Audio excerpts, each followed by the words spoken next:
KBS 1라디오 본격 시사 토크쇼 최영일의 시사본부. 안녕하십니까. 최영일의 시사본부 시작합니다. 그제 4.19 혁명기념일이 지났습니다. 하지만 우리가 지켜온 민주주의의 가치는 하루 기념하고 잊을 것이 아니죠. 공기처럼 우리 삶에 녹아있고 늘 지켜야 하는 것입니다. 자, 어제는 장애인의 날. 하루가 지났습니다만 장애와 비장애 사이에 놓인 차별은 하루 생각하고 말 일이 아닙니다. 장애인들도 불편 없이 편견의 대상이 아닌 자유로운 우리로 함께 살 수 있도록 급한 문제는 빠르게, 또 공론과 수기가 필요한 것은 시간을 갖되 미루지 않고 풀어야 할 일입니다. 자, 오늘은요, 과학의 날입니다. 보이는 또 보이지 않는 영역에서 과학의 힘은 우리 사회를 발전시켜 왔는데요. 묵묵히 연구하고 일하는 과학기술인들이 있었기에 가능했던 일이겠죠. 이분들에게 감사를 보냅니다.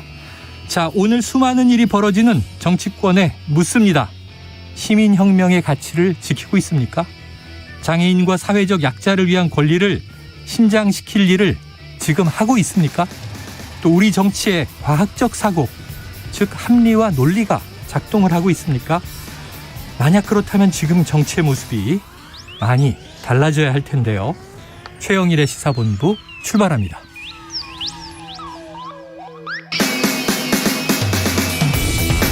네, 1부에는요. 오늘의 핵심 뉴스를 한입에 정리해드리는 한입뉴스 기다리고 있고요.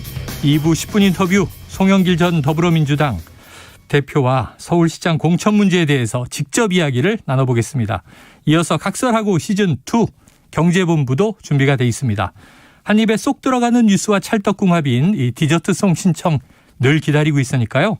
오늘 뉴스에 어울리는 노래가 있으면 문자 샵 9730으로 자유롭게 보내주시기 바랍니다. 오늘의 디저트송 선정되신 분께는요. 커피 쿠폰 보내드리고 있습니다. 짧은 문자 50원, 긴 문자 100원입니다. 최영일의 시사본부 한입뉴스. 자, 한입뉴스 오늘은요. 박원석 전 의원 그리고 박정호 오마이뉴스 기자와 한번 조목조목 분석을 해보도록 하죠. 두 분 어서 오세요. 네, 안녕하십니까. 야, 박 의원님 이렇게 한입뉴스에 나와주셨는데 네. 이 많은 뉴스를 그냥 한입에 뉴스가 쏟아지잖아요. 뭐 갑자기 연락을 받고 나오게 됐습니다. 네. 입이 커야 되거든요. 예, 열심히 해보겠습니다. 잘 부탁드립니다. 자, 첫 번째 이슈부터 이게 참 만만치가 않습니다. 민영배 더불어민주당 의원이 전 의원이 된 거죠. 탈당을 했어요. 네, 그러니까 민주당 의원이었는데 탈당해서 무소속이 됐습니다. 네. 예, 법제사법위원으로 이제 배치가 돼 있는 상황인데 어제 저희가 얘기 나눴던 게 양양자 무소속 의원 얘기였어요. 네. 양양자 의원이 이 민주당의 이 검찰 수사권 기소권 분리 입법에 반대하는 글을 썼는데 네. 본인이 쓴 게 맞냐 안 맞냐 맞아요. 그런 얘기 했었죠. 근데 본인이 썼다라고 얘기를 했고 그 내용을 또 박광훈 법제사법위원장이나 박홍근 원내대표한테 얘기를 했다. 뭐 이렇게까지 인터뷰에서 밝혔는데 그렇게 되자 이 민주당 측에서는 무소속 카드로 양양자 의원을 데리고 왔는데 네. 없어졌잖아요. 그렇죠. 그걸 어떻게 할 것이냐. 저희도 어제 여러 가지 생각을 좀 해봤었는데 민영배 의원이 민주당을 탈당하면서 무소속 신분이 된 겁니다. 그래서 지금 보면은 법사위 안건조정위가 지금 오후에 아마 2시에 열릴 걸로 예상이 되거든요. 명단은 다 제출돼 있는 상황입니다. 네. 그 명단을 받은 박광원 법사위원장이 이 민주당이 생각하는 것처럼 이 민주당 3명, 국민의힘 2명, 무소속 1명 이렇게 해서 안건조정위를 구성할지. 하지만 국민의힘에서는 명단에 3명을 제출했어요. 예. 무소속 빼고 3대3으로 가야 된다. 어허. 이렇게 얘기하고 있는데 박광원 위원장의 결정 이거 좀 봐야 되는 상황입니다. 네, 그래요. 참. 자, 박원석 전 의원님이시고 지금 민영배 의원은 전 의원이 아니고 전 민주당 의원. 그렇죠. 예. 현재는 무소속 의원. 네. 이렇게 이제 봐야 되겠는데 이 의원직을 지내시기도 했으니까 네. 지금 우리가 무소속 한 명이 찬성하라고 넣었더니 난 반대세.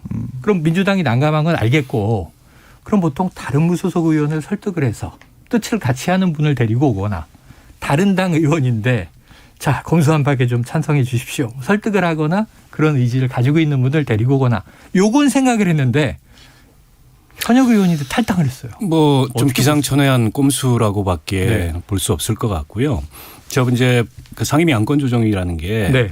의견이 합치되지 않으면 다수가 형성되지 않으면 최장 90일까지 예, 안건 예. 조정을 가동할 수 있습니다. 결국에는 그렇게 되면 검수완박법은 무산되는 거니 그렇죠. 양양자 의원을 사보임을 통해서 법사위로 데려왔는데 제가 첫 번째로 지적하고 싶은 바는 네. 그럼 당시에 왜 양양자 의원의 의사를 제대로 확인하지 않았나. 아, 물론 양양자 그러게요. 의원이 중간에 생각이 바뀐 걸 수도 있습니다. 네네. 근데 상임위를 사보임하면서까지 올 때는 양양자 의원이 검수완박법에 흔쾌히 동의하지 않았으면 오지 않았을 것 같거든요. 네네. 근데 그 의사 확인이 좀 미진했던 게 결국에는 민주당이 이런 꼼수를 쓰는 상황에 스스로 내몰린 게 아닌가. 예. 이 점을 지적하고 싶고 두 번째로는 그 민주주의라는 거는 목적이 정당하다고 해서 수단까지 다 정당화되는 그런 시스템이 아닙니다. 아니다. 수단이 정당해야 그 목적도 정당할 수 있는 거예요. 네네. 그런데 이 목적의 정당성에 대한 논란이 있는데 게다가 수단마저도 이런 어떤 이 꼼수를 동원한다면 과연 저렇게 추진하는 검수완박법이 그 정치권에 공감되는 뭐 고사 물론이거니와 국민의 공감대를 살 수 네. 있겠느냐 이 점에서 대단히 우려스럽고 지금 그렇다 하더라도 저렇게까지 꼼수를 피워서 법사위 안건 조정위를 통과해도 넘어야 될 허들이 굉장히 많습니다. 네. 일단은 본회의 그것도 그 박병석 국회의장이 협조해서 이른바 살라미 전술이라고 하는 회기를 뭐 이틀 뭐 사흘 단위로 쪼개는 이렇게 해서 본회의를 한 3차례 정도 열어야 되고요. 그 허들을 넘어도 대통령이 과연 저 법안을 흔쾌히 수용해서 마지막 국무회의에서 공포를 할 건가. 아. 이 허들을 넘어야 되고 무엇보다 큰 허들은 여론이고 민심이죠. 지금 지방선거가 목전에 다가와 있는데 그렇죠. 저는 그래서 곰곰이 이렇게 생각을 해보면 민주당이 지방선거 포기한 거 아닌가.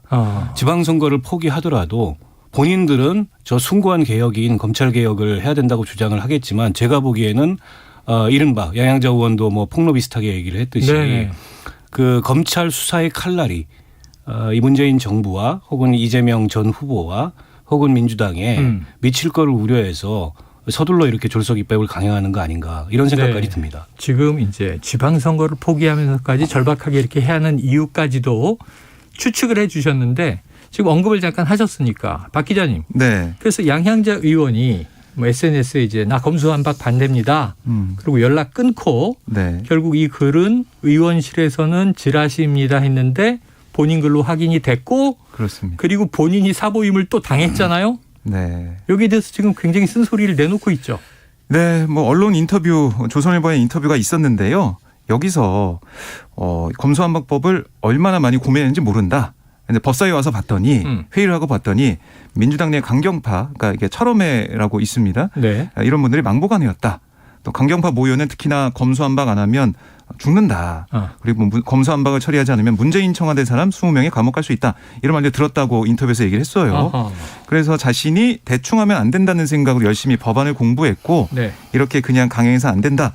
이런 결론에 도달했다라고 얘기를 했습니다. 그러니까 검찰 개혁에 반대하는 게 아니라 오늘 내일 사이에 발언할 문제가 아니다. 뭐 이렇게 주장을 했어요. 네. 그리고 이제 민영배 의원이 이렇게 탈당하는 모습을 보고서는 국회의원을 탈당시키는 발상에 경악했다. 정말 상상도 하지 못할 일이다. 그래서 이런 지적을 하면서 자신은 뭐 정치 생명을 걸고 하는 그런 얘기를 하고 있고 행동을 하고 있다. 이렇게 또 강조를 했습니다. 알겠습니다. 지금 민주당 내에서 좀 비판의 목소리가 있는지 그리고 또 국민의힘은 지금 어떻게 여기에 대해서 저지투쟁을 벌이고 있는지 양상이 어떻습니까? 네, 민주당 내에서 지금 일부 의원들은 반대 입장을 공개적으로 내놓고 있어요. 어제 보면 민주당 이상민, 오선 중진의 이상민 네, 의원 같은 네. 경우는 고민이 있었겠지만 이 민 의원 탈당 이건 정치를 희화하고 소모품으로 전락시키는 거다.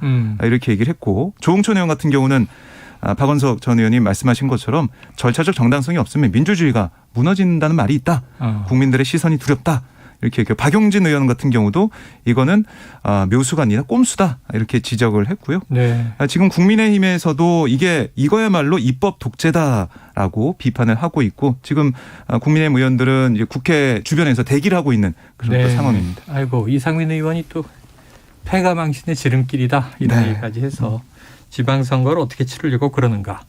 자, 어떻게 보고 계십니까 이런 양상은? 그러니까 저는 청취자들께서 오해하실 수도 있는데 검찰개혁 혹은 검찰의 수사기소권 분리에 적극적으로 동의하는 사람입니다. 네네. 그러나 검수완박, 검찰 그 기소와 수사를 완전히 분리하는 건 좀 틀렸다고 봐요. 네. 그게 보강 수사 요구를 통해서든 아니면은 그 경찰 수사에 대한 사법적 통제 차원에서든 검찰의 수사권이 있어야 됩니다.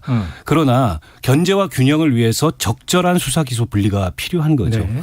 자, 그걸 위해서 1단계 검찰 개혁을 했어요. 네. 검경 수사권 분리를 했습니다. 그랬죠. 그 이후에 나타난 결과가 어떠한지에 대한 평가가 우선 필요합니다. 일각에서는 그 이후에 이게 순기능보다는 역기능이 더 많다. 사건 처리 지연되고 고소인들 애가 타고 그리고 억울한 피의자들 사건 처리 안 돼가지고 억울한 누명 계속 쓰고 있고 이런 문제에 대해서 보완 입법을 해야 될 필요성이 있고 그 시점이라고 저는 봐요. 네. 근데 무작정 일단 검찰이 갖고 있는 모든 수사권을 박탈부터 하고 문제가 생기면 그 뒤에 보완하자. 이건 순서가 틀린 거죠. 네네. 그런 점에서 저는 지금 국회가 해야 될 일은 1단계 검찰개혁 즉 검경수사권 조정과 고위공직자 비리수사처와 또 국가수사본부가 생겼지 않습니까? 네네. 그걸 종합적으로 평가해서 2단계 검찰개혁이 나아가야 될 방향 정도에 대해서 저는 수기하고 토론하고 합의하는 게 필요하다는 거예요. 왜냐하면 형사사법체계라는 건 한번 만들어 놓으면 돌리기가 굉장히 어려워요. 그리고 국민의 이 자유와 안전에 미치는 영향이 굉장히 크기 때문에 이렇게 함부로 해야 될 마치 무슨 정치 슬로건 내걸고 하듯이 네네. 함부로 해야 될 문제가 아니고 신중을 기해야 되는 문제입니다. 근데 이 문제에 대해서 여당이 의석만 가지고 밀어붙이는 거 이건 저는 돌이킬 수 없는 결과를 초래할 수 있어서 굉장히 우려스럽습니다. 검찰에서 상당히 좀 거친 반발들이 나오고 있는데 네. 어제 저희가 여한섭 대전고검장을 인터뷰해 보니까 여러 가지 이제 문제점도 조목조목 짚었지만 이게 선진국에서 10년 걸려서 할 일을 어떻게 2주 만에 하겠다는 거냐? 요걸 이제 주로 강조하더라고요. 자, 지금 이제 박 의원님도 이 시간을 두고 더 좋은 방안을 찾아야지 이렇게 밀어붙일 일은 아니다 하는 이제 입장이신 것 같습니다. 자, 박 의원님. 네. 지방선거의 역풍 붑니까? 그렇죠. 우려가 굉장히 높죠. 지방선거 환경이 정권교체 이후에 민주당한테 그렇게 녹록한 환경이 아니에요. 네. 특히나 이제 지방선거 승부처라고 할 수 있는 서울, 경기 이 수도권 선거가 만만치가 않습니다. 서울 같은 경우에는 뭐 공천 문제로 내용을 거듭하고 있는 상황이고 경기도 지난 대선에서 이재명 후보가 앞섰던 지역이고 정치 지형이 서울에 비해서는 민주당한테 좀 다소나마 유리한 지형이라고 하더라도 어떻게 될지 모르는 거거든요. 상황이 이렇게 돌아가면. 근데 뭐 한 번의 선거에 그 지고 이김에 뭐 정당의 운명이 결정되는 건 아니지만 어쨌든 0.7% 차이로 지난 5년간의 문재인 정부에 대한 이제 평가와 심판을 받은 거예요. 네. 그러면 여기서 이제 심기일전하고 성찰할 건 성찰하고 그리고 혁신할 건 혁신하고 뭐 이런 어떤 출발의 그 느낌이 있어야 되는데 그냥 저는 문재인 정부 시절에 이런 이른바 이제 진영을 동원한 극단적인 대결 정치 이거의 연장인 것처럼 보여요. 물론 저는 윤석열 당선인이 한동훈 법무부 장관 후보자를 지명하면서 더 불을 지른 측면도 있다고 생각해요. 기름을 부었다. 검찰공화국에 대한 우려가 이제 드디어 현실로 나타나는구나. 네. 이건 단지 법무부 장관이 아니고 민정수석과 검찰총장과 법무부 장관을 한 사람이 겸직해서 대검 동일체, 대통령과 검사 동일체를 만드는 거 아니냐. 어허. 이런 우려가 실제 있습니다. 네. 그리고 저도 그런 우려를 하고 있어요. 그런 우려가 있더라도 저는 국민을 믿고 그리고 만약 그런 일이 현실로 나타난다면 우리 국민들이 그 이 탄핵까지 시킨 대통령을 탄핵까지 시킨 국민들인데 그 용납하겠습니까? 네. 조금 더 좀 큰 호흡으로 정치를 해야 될 때가 아닌가 싶습니다. 알겠습니다. 하지만 민주당의 네. 속도는 지금 줄어들지 않고 있죠.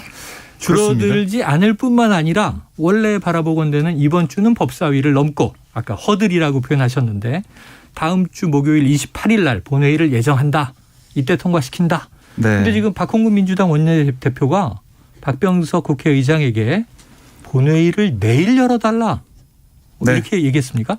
그렇습니다. 본회의 소집을 요청을 했는데요. 네. 그러니까 민주당 입장에서도 지금 이 검찰 정상화, 민주당이 네. 부르는 이름은 검찰 정상화 법안인데 이걸 이번에 처리하지 못하면 네, 네. 영영 기회가 없다. 이렇게 좀 보고 있는 상황이에요. 여러 가지 좀 뭐 절차적인 무리수들이 등장하고 있는데 네. 멈추지는 않겠죠? 그렇습니다. 그런 상황이고 아까 말씀하신 것처럼 박병석 의장한테 본회의 소집을 요구한 이런 부분들 사실은 어떻게 보면은 박병석 의장의 의중이 제일 중요한 거잖아요.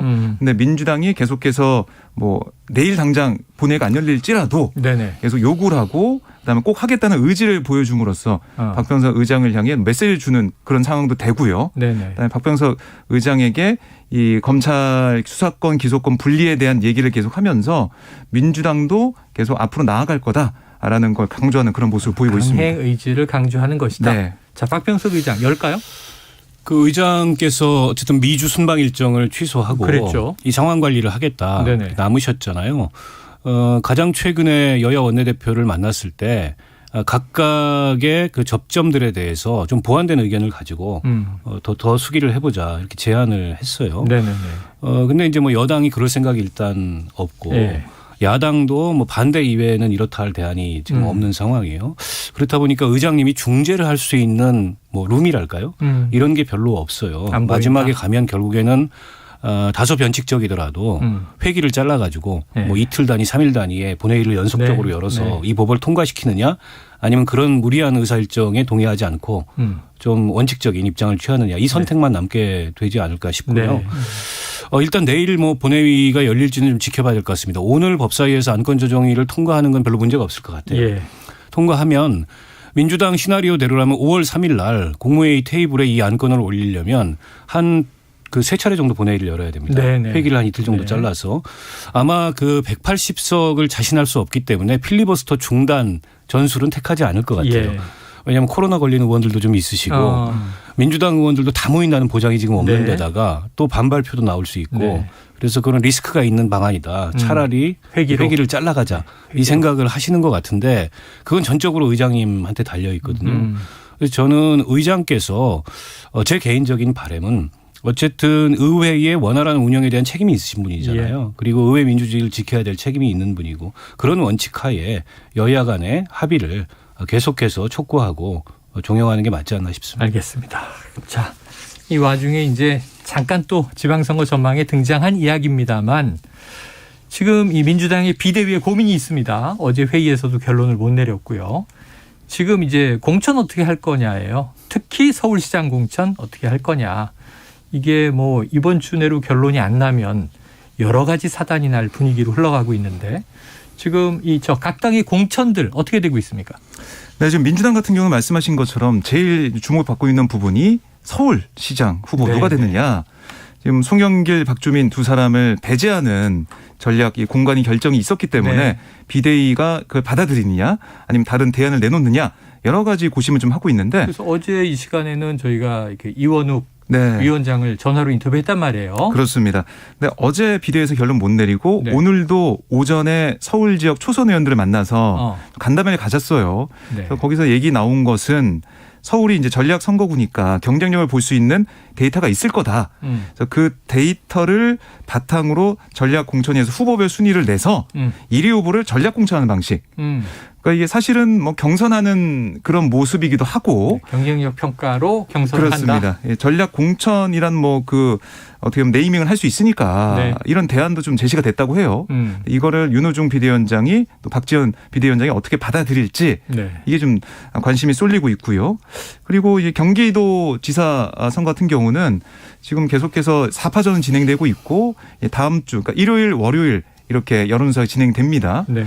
그걸 통해서 결론이 날 것 같고 반면에 지금 보면은 국민의힘 같은 경우는 좀 속도를 좀 내고 있는데요. 네네. 오늘 발표된 후보들을 보면 어허. 충북지사에 4선 의원을 지낸 김영환 전 의원이 네네. 공천이 됐고 대전시장은 재선 의원 출신의 이장우 전 의원 또 세종시장은 최민호 전 국무총리 비서실장이 각각 후보로 확정이 됐습니다.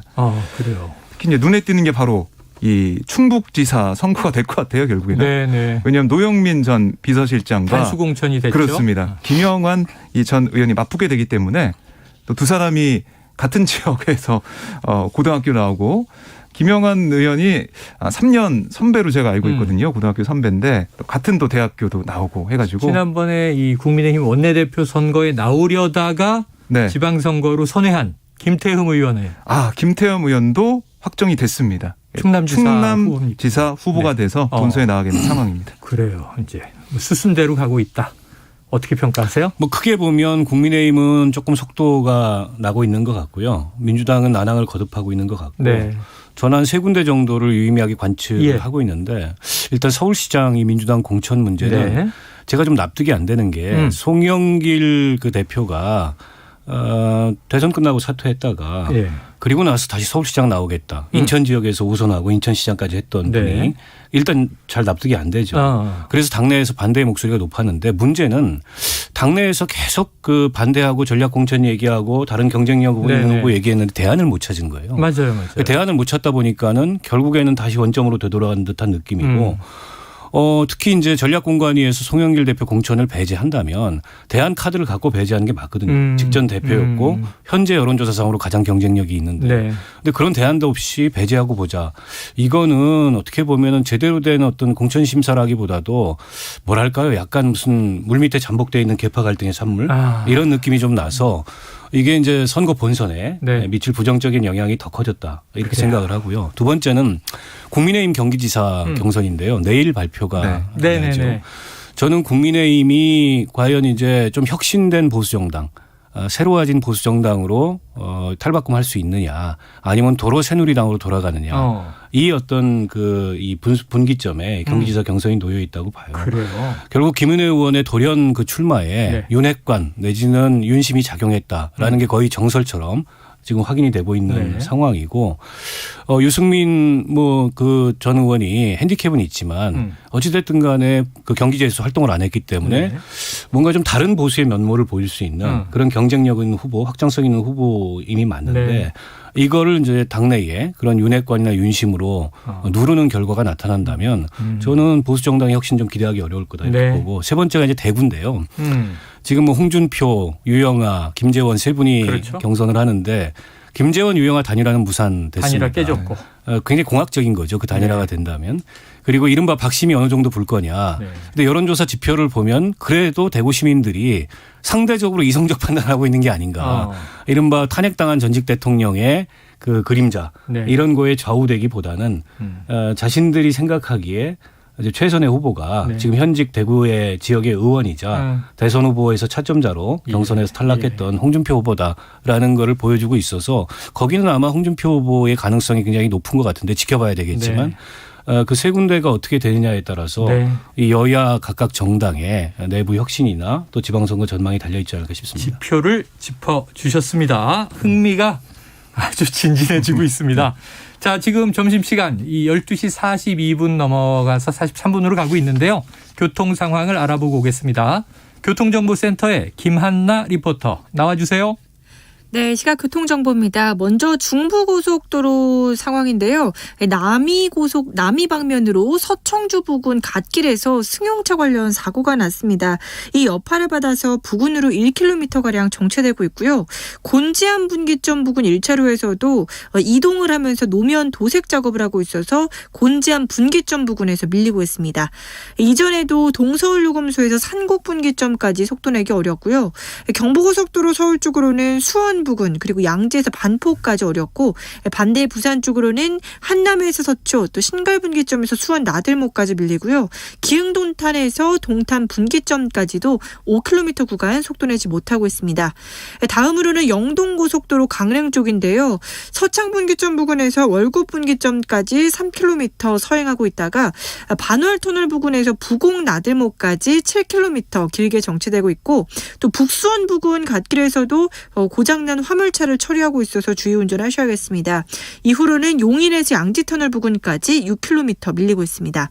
목적지까지 안전운전하시기 바랍니다. KBS 교통정보센터에서 김한나였습니다.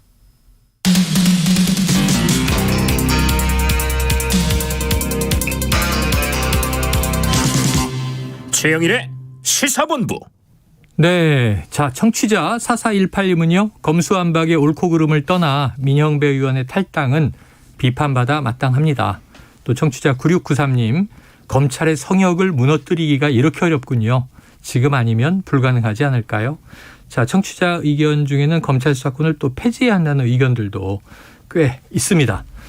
자, 그리고요. 2부 10분 인터뷰 바로 들어가면 송영길 전 대표를 직접 모시고 서울시장 공천 문제는 또 당사자의 입장을 들으면서 조목조목 들어보도록 하죠. 이번 이슈는 인사청문 전국입니다. 연일 지금 의혹이 커지고 있었던 정호영 보건복지부 장관 후보자. 여전히 입장은 한 점 부끄러움 없다. 그런데 네. 아들 재검을 진행하고 있다고요? 그렇습니다. 오늘 출근길에 불법은 없었으나 국민의 눈높이가 도덕과 윤리의 잣대라면 거기로부터도 떳떳할 수 있다. 이렇게. 거기로부터도 떳떳할 수 있다? 그렇습니다. 네. 그러니까 전혀 꺼리낄 게 없다. 저는 그 반대일 줄 알았는데 아니네요. 예, 그래서 자진 사퇴 주장 이런 지적에 대해서 전혀 그런 생각이 없다는 얘기를 했고요. 네. 그리고 말씀하신 것처럼 아들의 이 지금 재검이 진행 중인데 아들이 예전 가지고 있었던 의료 자료 이걸 의료기관에 공개했고 지금 재검을 하고 있다라고 얘기를 했습니다. 결과가 나오면 바로 공개하고 또 아마 오늘 중 나올 것 같은데요. 결과와 함께 이 의료 기록을 살펴본 병원명도 함께 공개하겠다. 그러니까 신뢰를 좀 담보할 수 있는 그런 재검을 하고 있다. 이렇게 강조하고 있습니다. 근데 이거는 제3자가 해야 되는 거 아니에요? 그래서 국회를 향해서 좀 지정해달라 기관을 그랬는데 국회에서 얘기가 없으니까 네. 빨리 의혹을 해소하겠다. 스스로 찾아서. 이런 차원에서 얘기를 하고 있는데요. 민주당에서는 지금 재검하는 게 무슨 소용이 있냐. 네네. 그 당시 2013년에서 2015년 사이에 이게 사실은 진단명이 3번 이렇게 바뀌거든요. 척추 협착으로 나오죠. 결국 허리 디스크에서.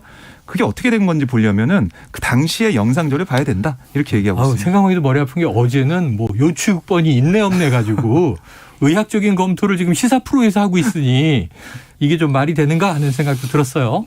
아니 지금 자고 나면 새로운 의혹이 계속 나오고 있고 오늘도 언론들의 단독 보도가 쏟아졌습니다. 여러 가지 의혹들에 대해서. 네. 근데 지금 저렇게 버티는 게 과연 당사자의 의지인 건지 아니면 당선인의 의지인 건지 일단 이 대목이 좀 궁금하고요. 정호영 후보자가 보건복지부 장관의 정말 최적임자라고 볼 수 있는지에 대해서도 여러 가지 의문이 있잖아요. 네네. 이분은 의사로서만 살았던 분인데 근데 첫 내각부터 이렇게 공정 논란을 부르면서 또 내로남불 논란을 부르면서 이렇게까지 할 필요가 있는가. 네. 역대 이제 그 국무위원 후보자들이나 이런 분들의 인사청문 과정을 살펴보면 이 정도 의혹이 나왔는데 청문회에서 속 시원하게 해명이 되거나 그래서 자리를 유지하거나 이랬던 전례가 없어요. 그냥 청문회는 약간 공방 비슷하게 서로 각기 다른 주장을 하고 그리고 유야무야로 끝나면 인명 강행하거나 아니면 여론 봐가지고 물러나거나 둘 중 하나거든요. 왜 이 똑같은 과정을 답습하려고 하는지 저는 모르겠고요. 네. 다른 걸 다 떠나서 지금 의혹을 받고 있는 사안이 두 가지 않습니까? 크게 보면. 하나가 입시고 편입. 그리고 하나가 병역이에요. 네. 근데 이 편입이라는 거는 조국 사태하고 거의 판박이다. 제가 봐도 판박인 것 같아요. 네네. 해명도 판박이고 해명하는 태도도 네. 판박인데 아빠 찬스 이렇게 부르고 그 당시에 그렇게 이걸 비판했던 그 국민의힘이나 어쨌든 윤석열 당선인 측에서 네. 단지 지금 수사를 안 했기 때문에 불법의 사실이 드러나지 않은 것뿐이지 수사하면 어떻게 될지 모르거든요. 그렇다면 과연 당신들은 그 공정하냐 내로남불 아니냐 이제 이런 소리를 듣기 전에 네. 이 문제를 정리를 해야 된다. 그래서 저는 당선인 쪽에서 40년직이 아니다. 그동안에 그 얘기가 나올 때 가만히 있었거든요. 그래서 약간 이제 선을 긋는 거 아닌가 싶었는데 당사자의 의지는 더 확고해졌어요. 네. 좀 납득하기가 어렵고 그 당선인이 이게 그 인간관계를 처리하실 게 아니고 지명을 처리하시면 좋겠다 이런 말씀 드리고 그래요. 싶습니다. 자, 그럼 장제원 당선인 비서실장은 정호영 후보자 청문회가 끝나면 종합적으로 고려해서 당선인이 판단할 것이다 이런 얘기도 했습니다. 임명 여부에 관한 얘기겠죠. 전 조금 놀랐네요. 불법 부당은 없었다 그동안. 근데 국민적 눈높이가 도덕과 윤리적 잣대라 해도 한 점 부끄러움이 있다 그럴 줄 알았더니 없다 그래서 저는 좀 놀랐어요. 그런데 이 박 기자님. 네. 이 신천지발 코로나 사투 때 이게 네. 지금 코로나19 초창기 그렇습니다. 2020년 초반 아닙니까? 네. 근데 이제 정호영 후보자는 의사이고 의료인이잖아요. 네. 근데 당시에 대구의 술집과 식당에서 심야에 법인카드를 썼다? 이게 무슨 얘기예요? 네, 그러니까 2020년 3월 담에 쓴 이 법인카드 내역이 지금 공개가 됐는데요. 코로나 심각할 때죠? 그렇습니다. 그러니까 이걸 내역을 보면 3월 15일 그 당시가 이제 대구시가 긴급 담화문을 발표하고 외출과 이동 최소해달라 이렇게 호소를 했어요. 근데 그 직후에 심야 식당에서 사용이 됐고 2020년 3월 10일 같은 경우는 자정에 가까운 오후 11시 31분 술집에서 법인카드로 10만 원 결제한 내역. 네. 근데 이틀 전에 코로나 확진 판정을 받고 경북대병원에서 치료받던 여성이 숨지면서 이 62번째 사망자 기록된 날이었거든요. 근데 이게 밤에 가서 이 법인카드를 썼다라는 지적이 나왔고 네. 3월 16일 오후 9시 57분 한 식당에서 22만 2천 원, 또 3월 19일 오후 9시 50분 또 다른 식당에서 49만 원 결제를 했는데 근데 이날도 경북대병원에서 치료를 받던 65세 남성이 숨지는 그런 시기였어요. 네네. 결국 이 경북대병원에서 코로나19 사망자가 잇따라 나오는 그런 상황에서 경북대병원장 정호영 이 후보자가 이렇게 술집을 다니면서 법인카드 쓰는 게 그게 맞느냐.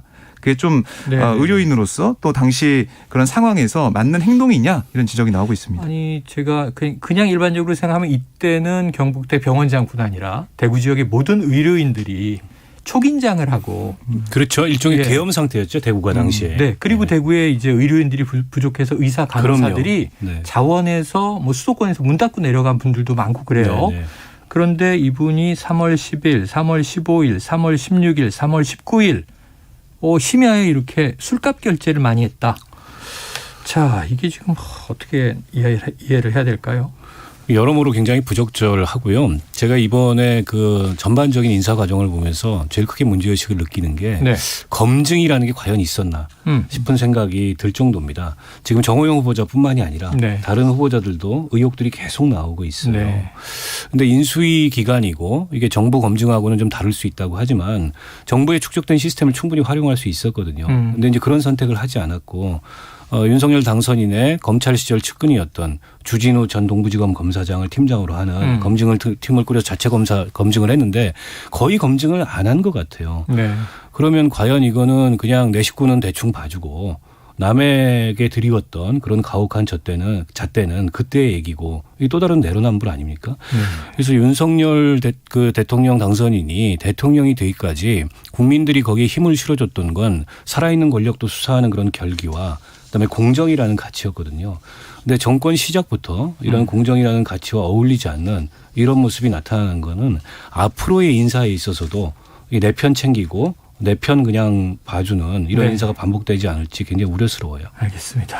자, 이 정호영 후보자의 아들이 의전원에 편입할 때는 2017년에는 탈락을 했고 이듬해 합격을 했는데 네. 지역 특별 전형이었어요. 근데 이걸 또 동료 교수 10명이 초안을 짰다. 이런 이제 보도도 있는데 자, 시간이 다 돼서 오늘 한입뉴스는 아쉽지만 여기서 마무리해야 될 것 같고 끝으로 지금 전장현에서 지하철 시위를 22일 만에 재개했다. 2호선과 3호선이 1시간이 지연됐다. 어제 장애인의 날이었는데 이 문제를 어떻게 풀지도 우리가 두고두고 고민해야 될 것 같습니다. 자, 오늘 한입뉴스 박원석 전 의원, 박정호 오마이뉴스 기자 수고하셨습니다. 고맙습니다. 자, 이 디저트송. 정치자 9006님. 와, 박원석 전 의원님. 조목조목 깔끔하게 설명 잘해 주시네요. 자주 나와주세요. 이 말씀 주셨고요. 청취자 0795님의 디저트송입니다. 김종국의 제자리 걸음 신청합니다. 검찰 수사권 폐지 법안 등 여야 대립을 보고 있노라니 20세기건 21세기건 대한민국 정치는 그대로인 것 같네요. 오히려 후퇴하는 느낌도 들어요. 안타깝습니다. 노래 듣고 2부로 돌아옵니다.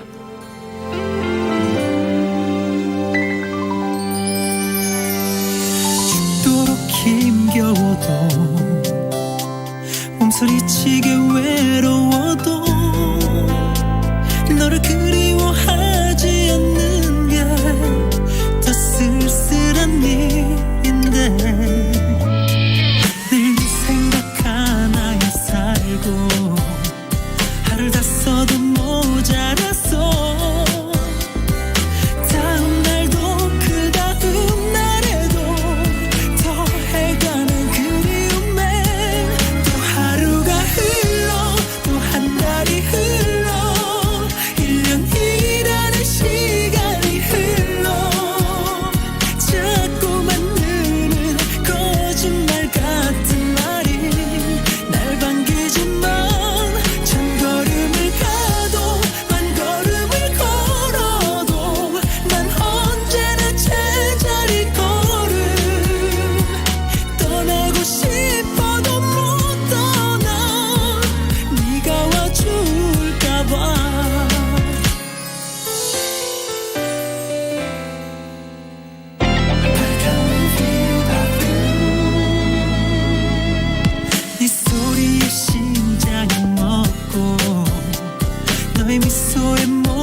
안녕하세요.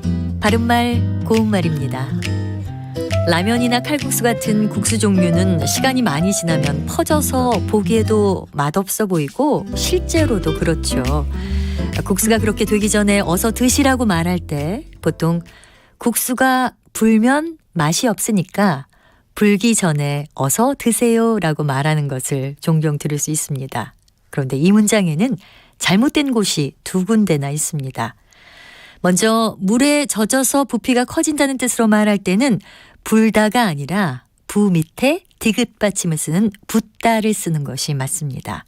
그리고 붓다는 듣다와 같은 디귿 불규칙 동사이기 때문에 뒤에 자음으로 시작하는 말이 올 때는 형태의 변화 없이 붓고 붓짓처럼 쓰면 됩니다.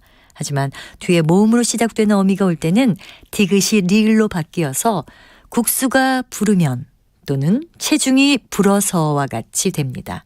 그러니까 국수가 부르면 맛이 없으니까 붓기 전에 어서 드세요라고 말하는 것이 맞습니다. 이 부르면을 불면으로, 붓기를 불기로 잘못 생각한 것은 동사의 기본형을 불다로 잘못 알고 있기 때문인 것 같습니다. 참고로 부 밑에 시옷 받침을 쓰는 동사 붓다는 시옷 불규칙 동사인데요. 뒤에 자음으로 시작하는 말이 오면 그대로 쓰지만 모음으로 시작하는 말이 오면 시옷 받침이 없어져서 부어요, 부면으로 쓰는 것도 함께 기억하시면 좋겠습니다. 바른말 고운말 아나운서 변희영이었습니다.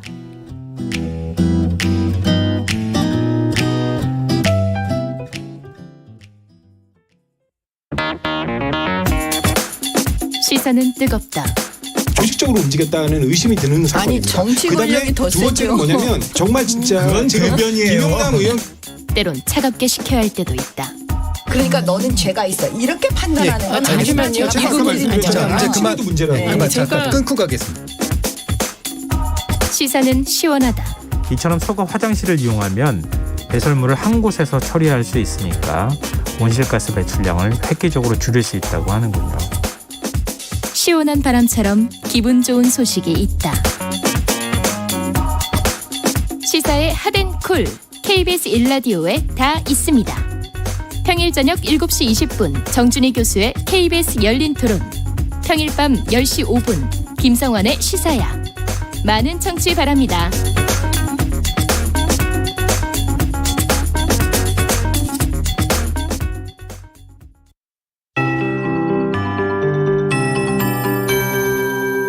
KBS 58분 날씨. 대기가 매우 건조합니다. 어제 대구와 예산에서 산불이 발생했는데요. 오늘 밤부터 대부분의 동쪽 지역에 매우 강한 바람이 불겠습니다. 동해안과 경북 산지에는 순간 풍속이 초속 20에서 25m 안팎으로 나올 정도가 되겠습니다. 화재 예방에 신경 쓰셔야겠습니다. 지금도 전국 곳곳으로 바람이 강해지고 있습니다. 오늘 전국적으로 가끔 구름이 많이 끼겠고요. 제주도와 남해안으로 흐린 가운데 비가 조금 내리겠습니다. 오늘 낮 기온은 서울 22도, 강릉 25도, 전주, 대구 23도 등 전국적으로 17도에서 25도의 분포로 예년 기온을 웃돌겠습니다.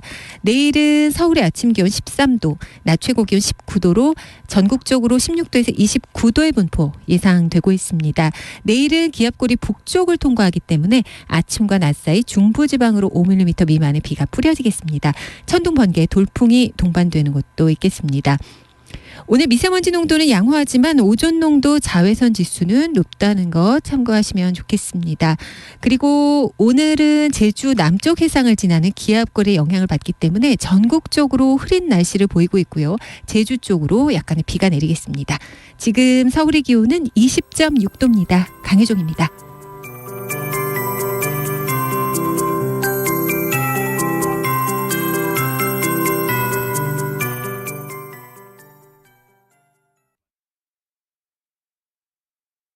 정성을 다하는 국민의 방송 KBS가 한시를 알려드립니다. AM 711kHz, FM 97.3MHz, KBS 1라디오입니다. HLKA.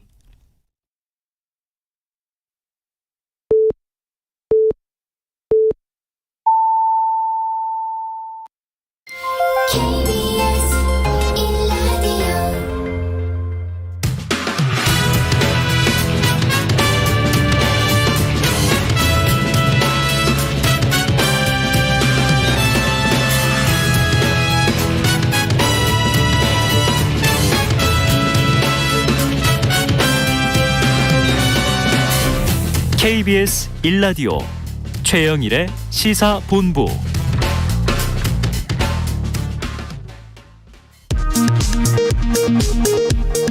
이 시각 라디오 정보센터 뉴스입니다. 대통령직 인수위원회가 코로나19로 피해를 입은 소상공인을 대상으로 한 긴급 금융 구조안을 검토하고 다음 주 안에 손실 보상안을 확정하기로 했습니다. 야외 활동이 줄고 배달이나 인스턴트 음식 등의 섭취가 늘면서 비만과 영양결핍 환자가 늘어난 것으로 나타났습니다. 어린이 청소년과 고령층에서 비만과 영양결핍이 동시에 증가했는데 이 같은 경향은 코로나19도 영향을 미친 것으로 분석됐습니다. 청년층 주거비 부담을 줄이기 위한 청년 월세 한시 특별 지원 사업이 8월부터 본격 시행됩니다. 청년들이 지원 가능 여부를 사전에 확인할 수 있도록 모의 계산 서비스도 다음 달 2일부터 개시합니다. 러시아가 침공한 우크라이나 남부의 전략 요충지 마리우폴의 함락이 임박한 상황인 것으로 알려졌습니다.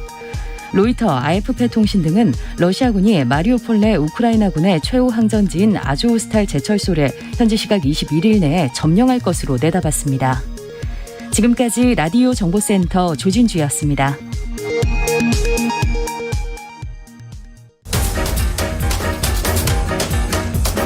최영일의 시사본부 10분 인터뷰.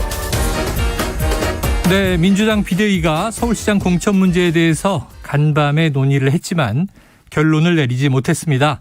서울시장 공천 배제 상황, 지금 송영길 전 더불어민주당 대표 어떻게 보고 있는지 직접 이야기를 듣는 시간을 마련했습니다. 자, 송영길 전 대표 스튜디오에 직접 나와주셨는데요. 안녕하세요. 네, 안녕하세요. 아이고, 참 네. 오랜만에 뵙습니다. 네. 대선 유세 당시에 피습까지 당하셔서 다들 놀랐는데 건강은 어떠세요? 다행히 머리는 괜찮고요. 네. 발은 아직 좀 불편합니다. 아이고, 휠체어 투혼에 또 머리 붕괴 투혼까지 여러 모습을 봤습니다. 지금은 좀 마음이 좀 불편하시지 않겠나 싶어요. 네. 지금 맞습니다. 어제 비대위에서 늦은 밤까지 공천 문제 놓고 토의를 했는데 결정이 안 나왔습니다. 네.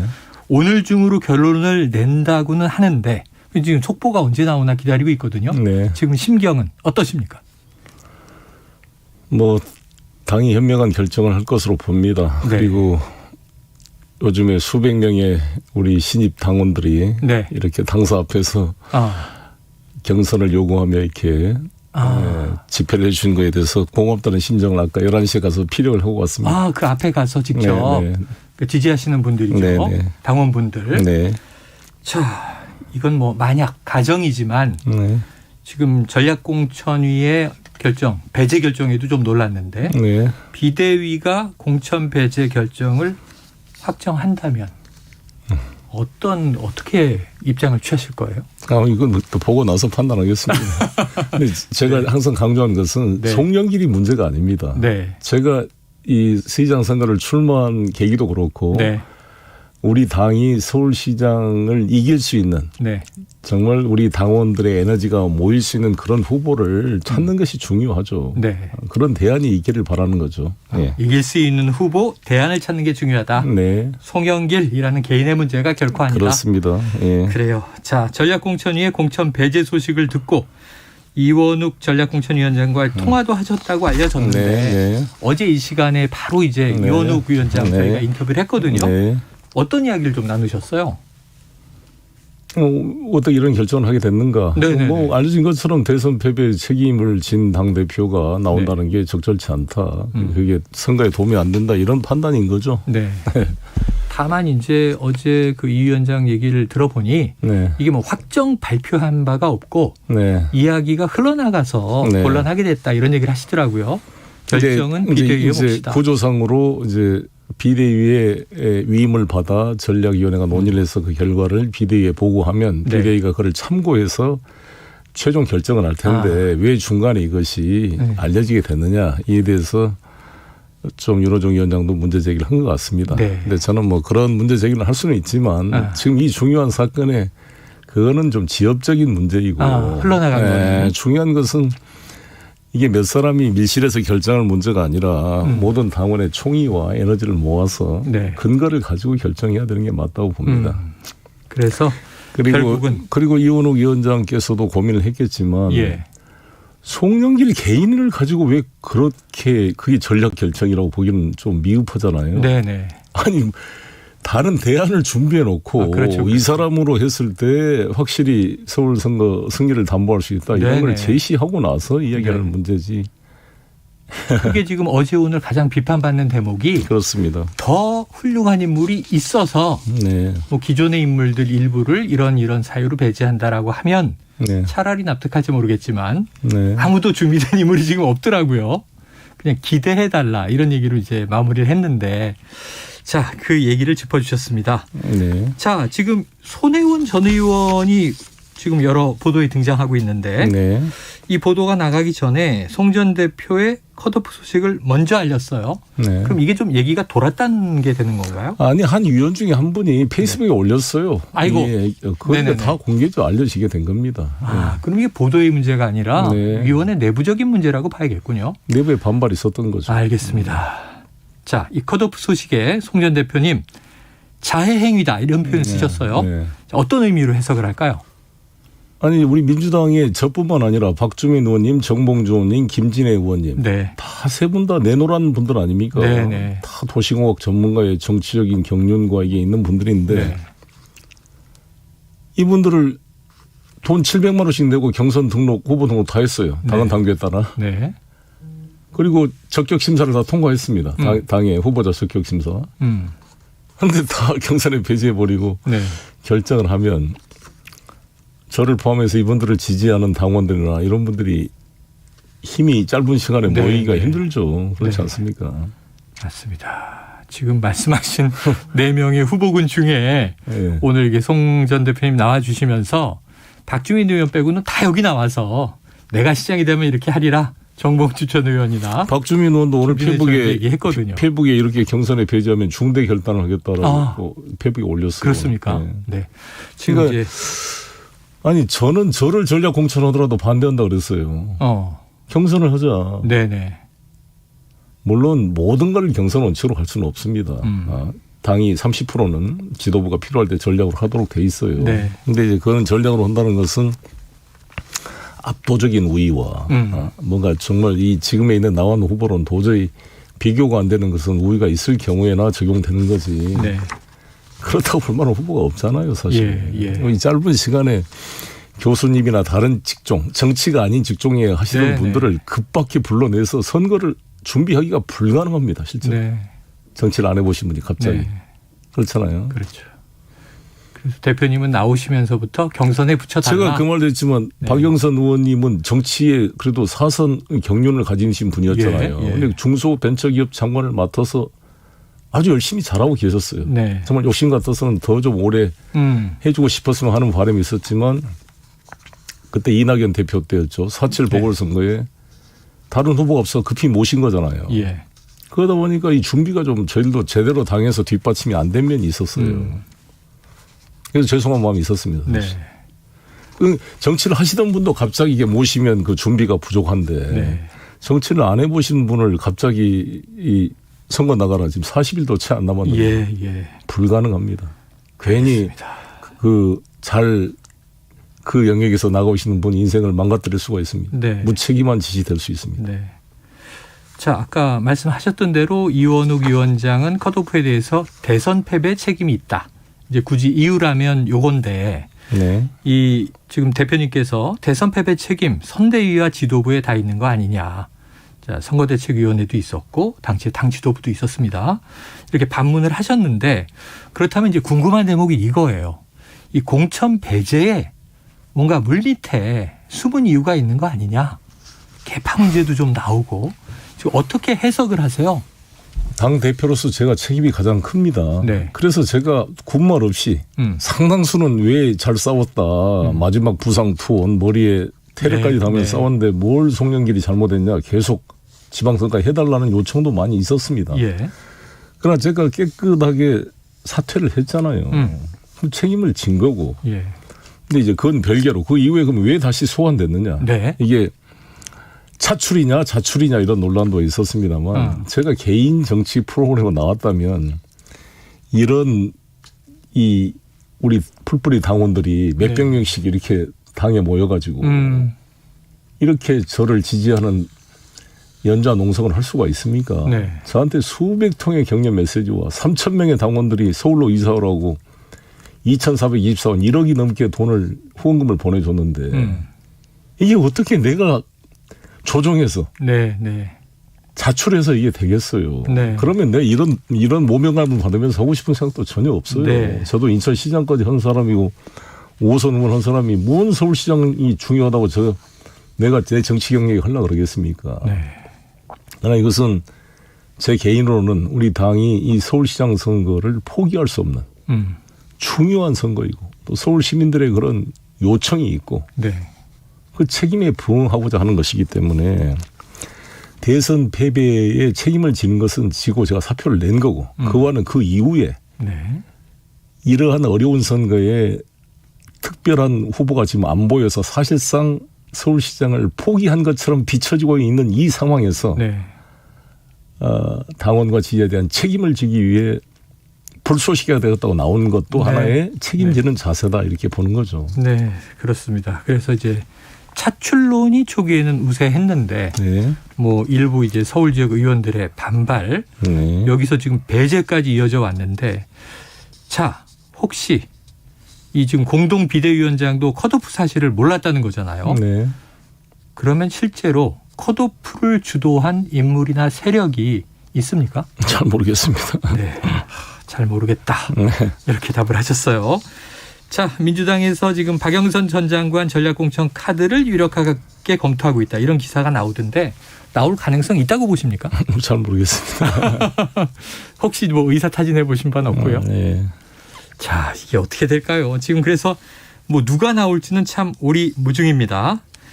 서울시장 재보선에서 이제 패배하기도 했던 박 전 장관이 하마평이 계속 오르는 이유, 뭐 경쟁력 문제일까요? 있을까요?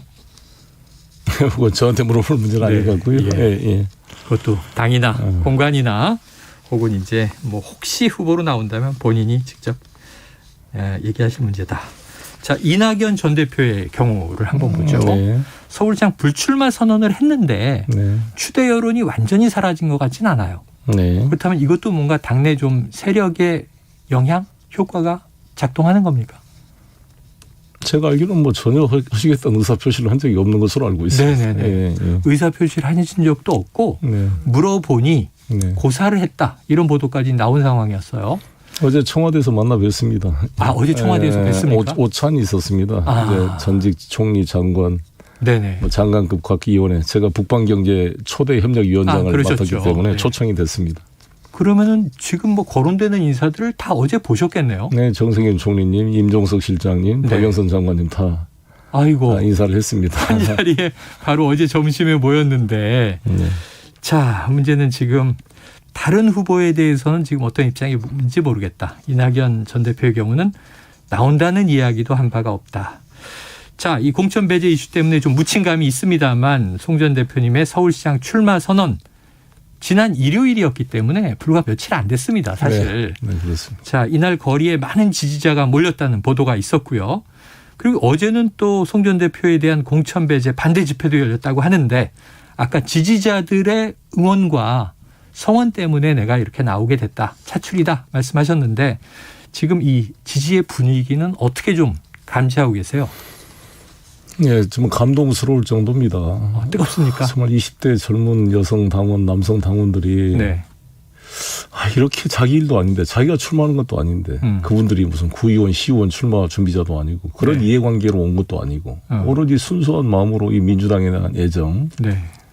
송영길을 지켜야겠다 이런 생각으로 저렇게 후원금도 보내주고 열 몇 시간을 쭈그려 앉아서 거기서 집회를 했다는 게 정말 감동이었고 믿기지 않을 정도였습니다. 네. 이 이러한 에너지에 정말 부끄러운 생각이 들고 네. 제가 국회의원으로서 그래서 나는 우리 민주당 국회의원들께서 이런 민심의 흐름을 잘 모른다고 봅니다. 네. 직접 현장에 가서 보지 않으면 네. 국회의원들의 사고로만 생각하면 송영길 저 인천시장 하던 친구가 왜 갑자기 서울시장이야? 사퇴한다고 해놓고 뭐 잉크도 안 마른 친구가 왜 갑자기 튀어나와? 네. 뭔가 좀 긍정적이지 않게 보일 거예요. 저도 충분히 이해가 됩니다. 저도 반대 입장이라면 그렇게 생각할 수가 있을 겁니다. 근데 이제 그런 식의 내가 어떤 개인적인 정치적 플랜을 한다면 이길 수 없는 당시만도 뭐 이길 수 없다는 게 당시 시기가 쉽지 않다고 해서 아무도 잘 나서지 않는 서울시장 선거를 왜 나오겠어요. 네. 경기도지사도 아니고 인천시장도 아니고 제가 또 이미 인천시장 넣은 사람인데. 네. 근데 이것은 말씀드린 대로 당원들의 요구와 서울시 의원들 41명이 출마해달라고 성명을 발표했어요. 이 국회의원한테 지금 공천을 앞두고 있는 시의원들이 이렇게 공개적으로 특정 후보 지지를 표명한다는 것은 대단히 어려운 일입니다. 구청장 후보들도 다 개인적으로 저한테 출마해달라고 요청을 해요. 그래서 저는 제가 부족하지만 장판교의 장비처럼 정말 몰려드는 조조군사를 막아내고 시의원, 구의원, 구청장 한 분이라도 더 당선시키는데 내가 조금이라도 도움이 된다면 당을 위해서 우리 지방자치 광역 기초의원들, 기초자치단체장들의 어떤 당선을 위해서라도 헌신해야겠다 이런 생각을 하게 된 거죠. 예, 자, 장판교의 장비의 심경이다.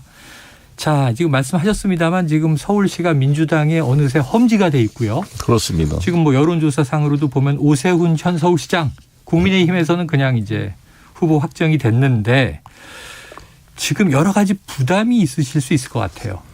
그러면 이제 이 후보로 나오실 때는 어쨌든 이기는 전략을 가져야 하니까 이 승리할 수 있는 패 뭐라고 생각하고 계십니까? 제가 당 대표로서 이번 이재명 후보 승리를 위해서는 서울에서 이기지 않으면 안 된다는 확실한 생각을 가지고 서울에 대한 여러 가지 공약을 준비를 했습니다. 근데 당내 반발로 정말 제대로 안 됐어요. 김포공항 이전 문제를 비롯한 새로운 기획들이 많았는데 기억납니다. 그렇게 당내 반발이 심해서 못했어요. 그거를. 그나마 뒤늦게 이재명 후보를 설득해서 용적률 500% 인상 확대하고 30년 지난 건물에 대해서는 안전진단 기준을 면제해주고 또 세입자 우선 분양권을 주고 내곡동 5만 호 개발, 구룡마을 12,000호 개발 이러한 공급 대책을 이야기했고요. LTV 90% 주택의 첫 주택부터 시작해서 누구나 집 프로젝트 그리고 양도세 종부세 완화와 일부 유예 이런 것들을 쭉 10일 전에야 겨우 발표를 할 수가 있었어요. 그게 저는 도움이 됐다고 봅니다. 그래서 4.7 선거 때 80만 표로 졌던 서울이 50만 표를 따라잡아서 30만 표 차로 졌고 그 표 그대로 우리가 대선에 진 겁니다. 그렇기 때문에 지금 이번에도 서울시장을 못 이기면 다음 정권 창출도 쉽지가 않다는 겁니다. 그래서 지금 이번 윤석열 당선인 아직 취임도 안 됐음에도 많은 사람들이 텔레비를 보고 싶지 않다. 정말 밥이 안 넘어간다. 이렇게 낙담해 계시는데 서울시장도 또 접어서요. 5년 후도 쉽지 않겠다. 이러면 어떻게 살겠어요. 이민 가고 싶다 그러는데 이건 대한민국 국가 발전에도 도움이 안 되는 거잖아요. 국민 통합이 안 돼요. 윤석열 정부에도 도움이 안 됩니다. 그래서 저는 서울시장 선거를 대선 때부터 준비해 왔기 때문에 서울시의 가장 핵심이 부동산 문제입니다. 마용성이라 그러죠. 마포, 용산, 성동이 다 졌습니다. 우리 민주당 강세 지역이. 그랬습니다. 다 부동산 종부세대로 진 겁니다. 핵심이 부동산 문제. 그래서 부동산 문제는 세제 완화, 공급 대책, 금융 대책을 통해 우리 서민 청년들에게 금융이 제공돼야 살 거 아니겠어요. 공급만 되면 돈이 지원 안 되면 그림의 떡입니다. 이 세 가지에 대한 완벽한 준비를 송영길이 가지고 있습니다. 누구나 집 프로젝트 통해서 자기 집에 10%만 있으면 10년 동안 3% 이하의 저리로 집을 살다가 최초의 분양가격으로 자기 집을 가질 수 있게 하는 획기적인 플랜이 시작되고 있고 제가 시장이 된다면 그걸 보여드리겠습니다. 그리고 제가 UN 제5본부를 우리 서울에 유치해서 서울이 북한 미사일 공격으로부터 안전한 서울 그리고 2만여 개의 국제기구 일자를 통해 우리 서울의 아들, 딸들에게 국제기구에 일할 수 있는 양질의 일자리를 제공하고 마이스 산업을 발전시키고 서울의 자산 가치를 올릴 수 있는 이런 획기적 공약을 준비했고 실현 가능한 플랜을 보여드리겠습니다. 알겠습니다. 야, 비전 있는 말씀을 주셨습니다. 아이고 사실은 좀 이게 워낙 그 이른바 검수완박 정국 그리고 민영배 의원의 또 탈당 사보임 이런 문제가 있어서 직전 대표셨기 때문에 여쭤보려고 그랬는데 보내드릴 시간이 다 됐습니다. 네. 오늘 인터뷰는 여기까지 하고 네. 당의 결정, 비대위의 결정이 어떻게 나오는지 한번 오늘 끝까지 지켜보도록 하죠. 오늘 말씀 고맙습니다. 네, 감사합니다. 지금까지 송영길 전 더불어민주당 대표와 함께했습니다.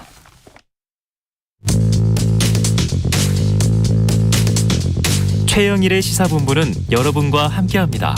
짧은 문자 50원, 긴 문자 100원이 드는 샵 9730, 라디오 어플 콩과 유튜브는 무료로 참여하실 수 있습니다.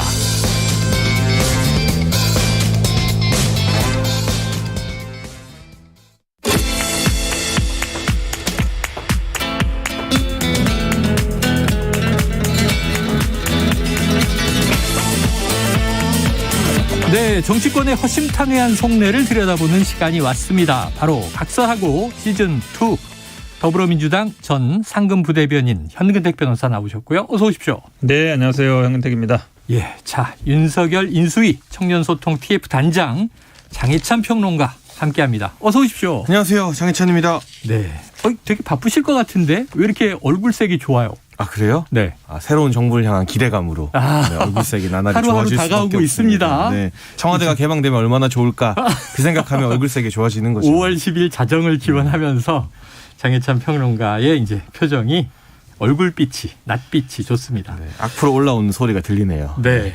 자, 이제 시간은 다가오고 있어요. 자, 장혜찬 단장이 꼽으신 키워드를 먼저 함께 다뤄보죠. 두 명의 이름인데 안 그래도 핫합니다. 양향자와 민형배. 뭐 이제 영화 제목 같습니다. 자, 이 검수완박 전국 두 명의 법사위 의원을 꼽으셨는데 장 단장님 설명해 주시죠. 그러니까 지금 많은 분들이 사실은 검수완박 이슈에 대해서는 잘 아실 거거든요. 내용. 예. 그런데 이게 결국 법사위에서 통과가 되어야 본회의에 안건이 올라가게 되고 그렇죠. 그다음에 뭐 국민의힘이 필리버스터를 할 수도 있고 그렇죠. 그 이후에는 민주당에서 180석으로 필리버스터 저지하기는 힘드니 살라미 전술이라고 하죠. 네. 회기를 쪼개는 그런 꼼수를 또 쓰겠다는 게 예고가 되어 있는데 일단 1차 관문이 법사위입니다. 그렇죠. 근데 법사위에서 안건 소위라는 게 열리게 되면요. 네. 최장 90일, 3달까지 그 안건 소위에서 3대3으로 격렬한 토론을 하게 네. 법으로 보장이 되어 있습니다. 근데 국회법에서 안건 소위라는 제도를 만든 이유는 소수당이 어떤 법안을 냈을 때 이게 다수결로 통과가 잘 안 될 때 네. 안건 소위 열어서 다수당을 설득하라고 만든 게 이 국회법 안건 소위제의 원래 취지입니다. 네. 그게 국회법 조항에도 다 나와 있어요. 네. 그런데 민주당은 과거에도 그랬고 지금도 이 안건 소위가 열리게 되면 여당이 3명, 야당이 3명이 되게 되는데 네. 과거에는 열린민주당을 야당 몫에 밀어넣어서 4대2로 안건 소위를 당일치기로 무력화시킨 전례가 있고요. 이번에는 열린민주당이 합당돼서 그런 꼼수를 못 쓰니까 기획위에 있던 무소속 양향자 의원을 법사위로 사보임시키면서 꼼수를 쓸려 했어요. 근데 양향자 의원이 내 양심상 정치 내가 못하는 한이 있어도 이런 식의 검수완박은 국민께 도움이 되지 않는다고 이른바 양향자 문건이 돌자 난리가 났잖아요. 네. 그랬더니 법사위에 있었던 민영배 의원이 탈당하면서 그 무소속목 안건 소위에 자신이 들어가겠다고 하는 상황입니다. 네. 그럼 4대2가 되면서 안건 소위가 하루 만에 또 깨질 수 있거든요. 무력화되는 거죠. 근데 국회법의 원래 취지를 이렇게 무력화시키는 이런 꼼수 중에 꼼수. 오죽하면 양향자 의원도 경악했다고 말하고 있고 네. 민주당 내에서 이상민 의원이나 조응천 의원, 박용진 의원 등이 다 반발하고 있거든요. 네. 시대전환 조정훈 의원도 마찬가지고 아무리 이걸 4월 안에 통과시켜서 5월에 공포시키고 싶은 게 민주당의 목표라 해도 여러 여론조사 돌려보면 국민의 동의도 전혀 못 받고 있는 상황인데 한 번은 사보임을 했다가 그게 안 되니까 멀쩡한 의원 탈당시켜서 무소속으로 만들어서 안건 소위를 깬다. 이거는 대한민국 헌정사에 기록될 전무후무한 왕꼼수이기 때문에 민주당이 왜 이렇게 자충수를 두면서 무리수를 두는지 좀 이해가 안 돼서요. 민영배 의원은 참 부끄러워하시라.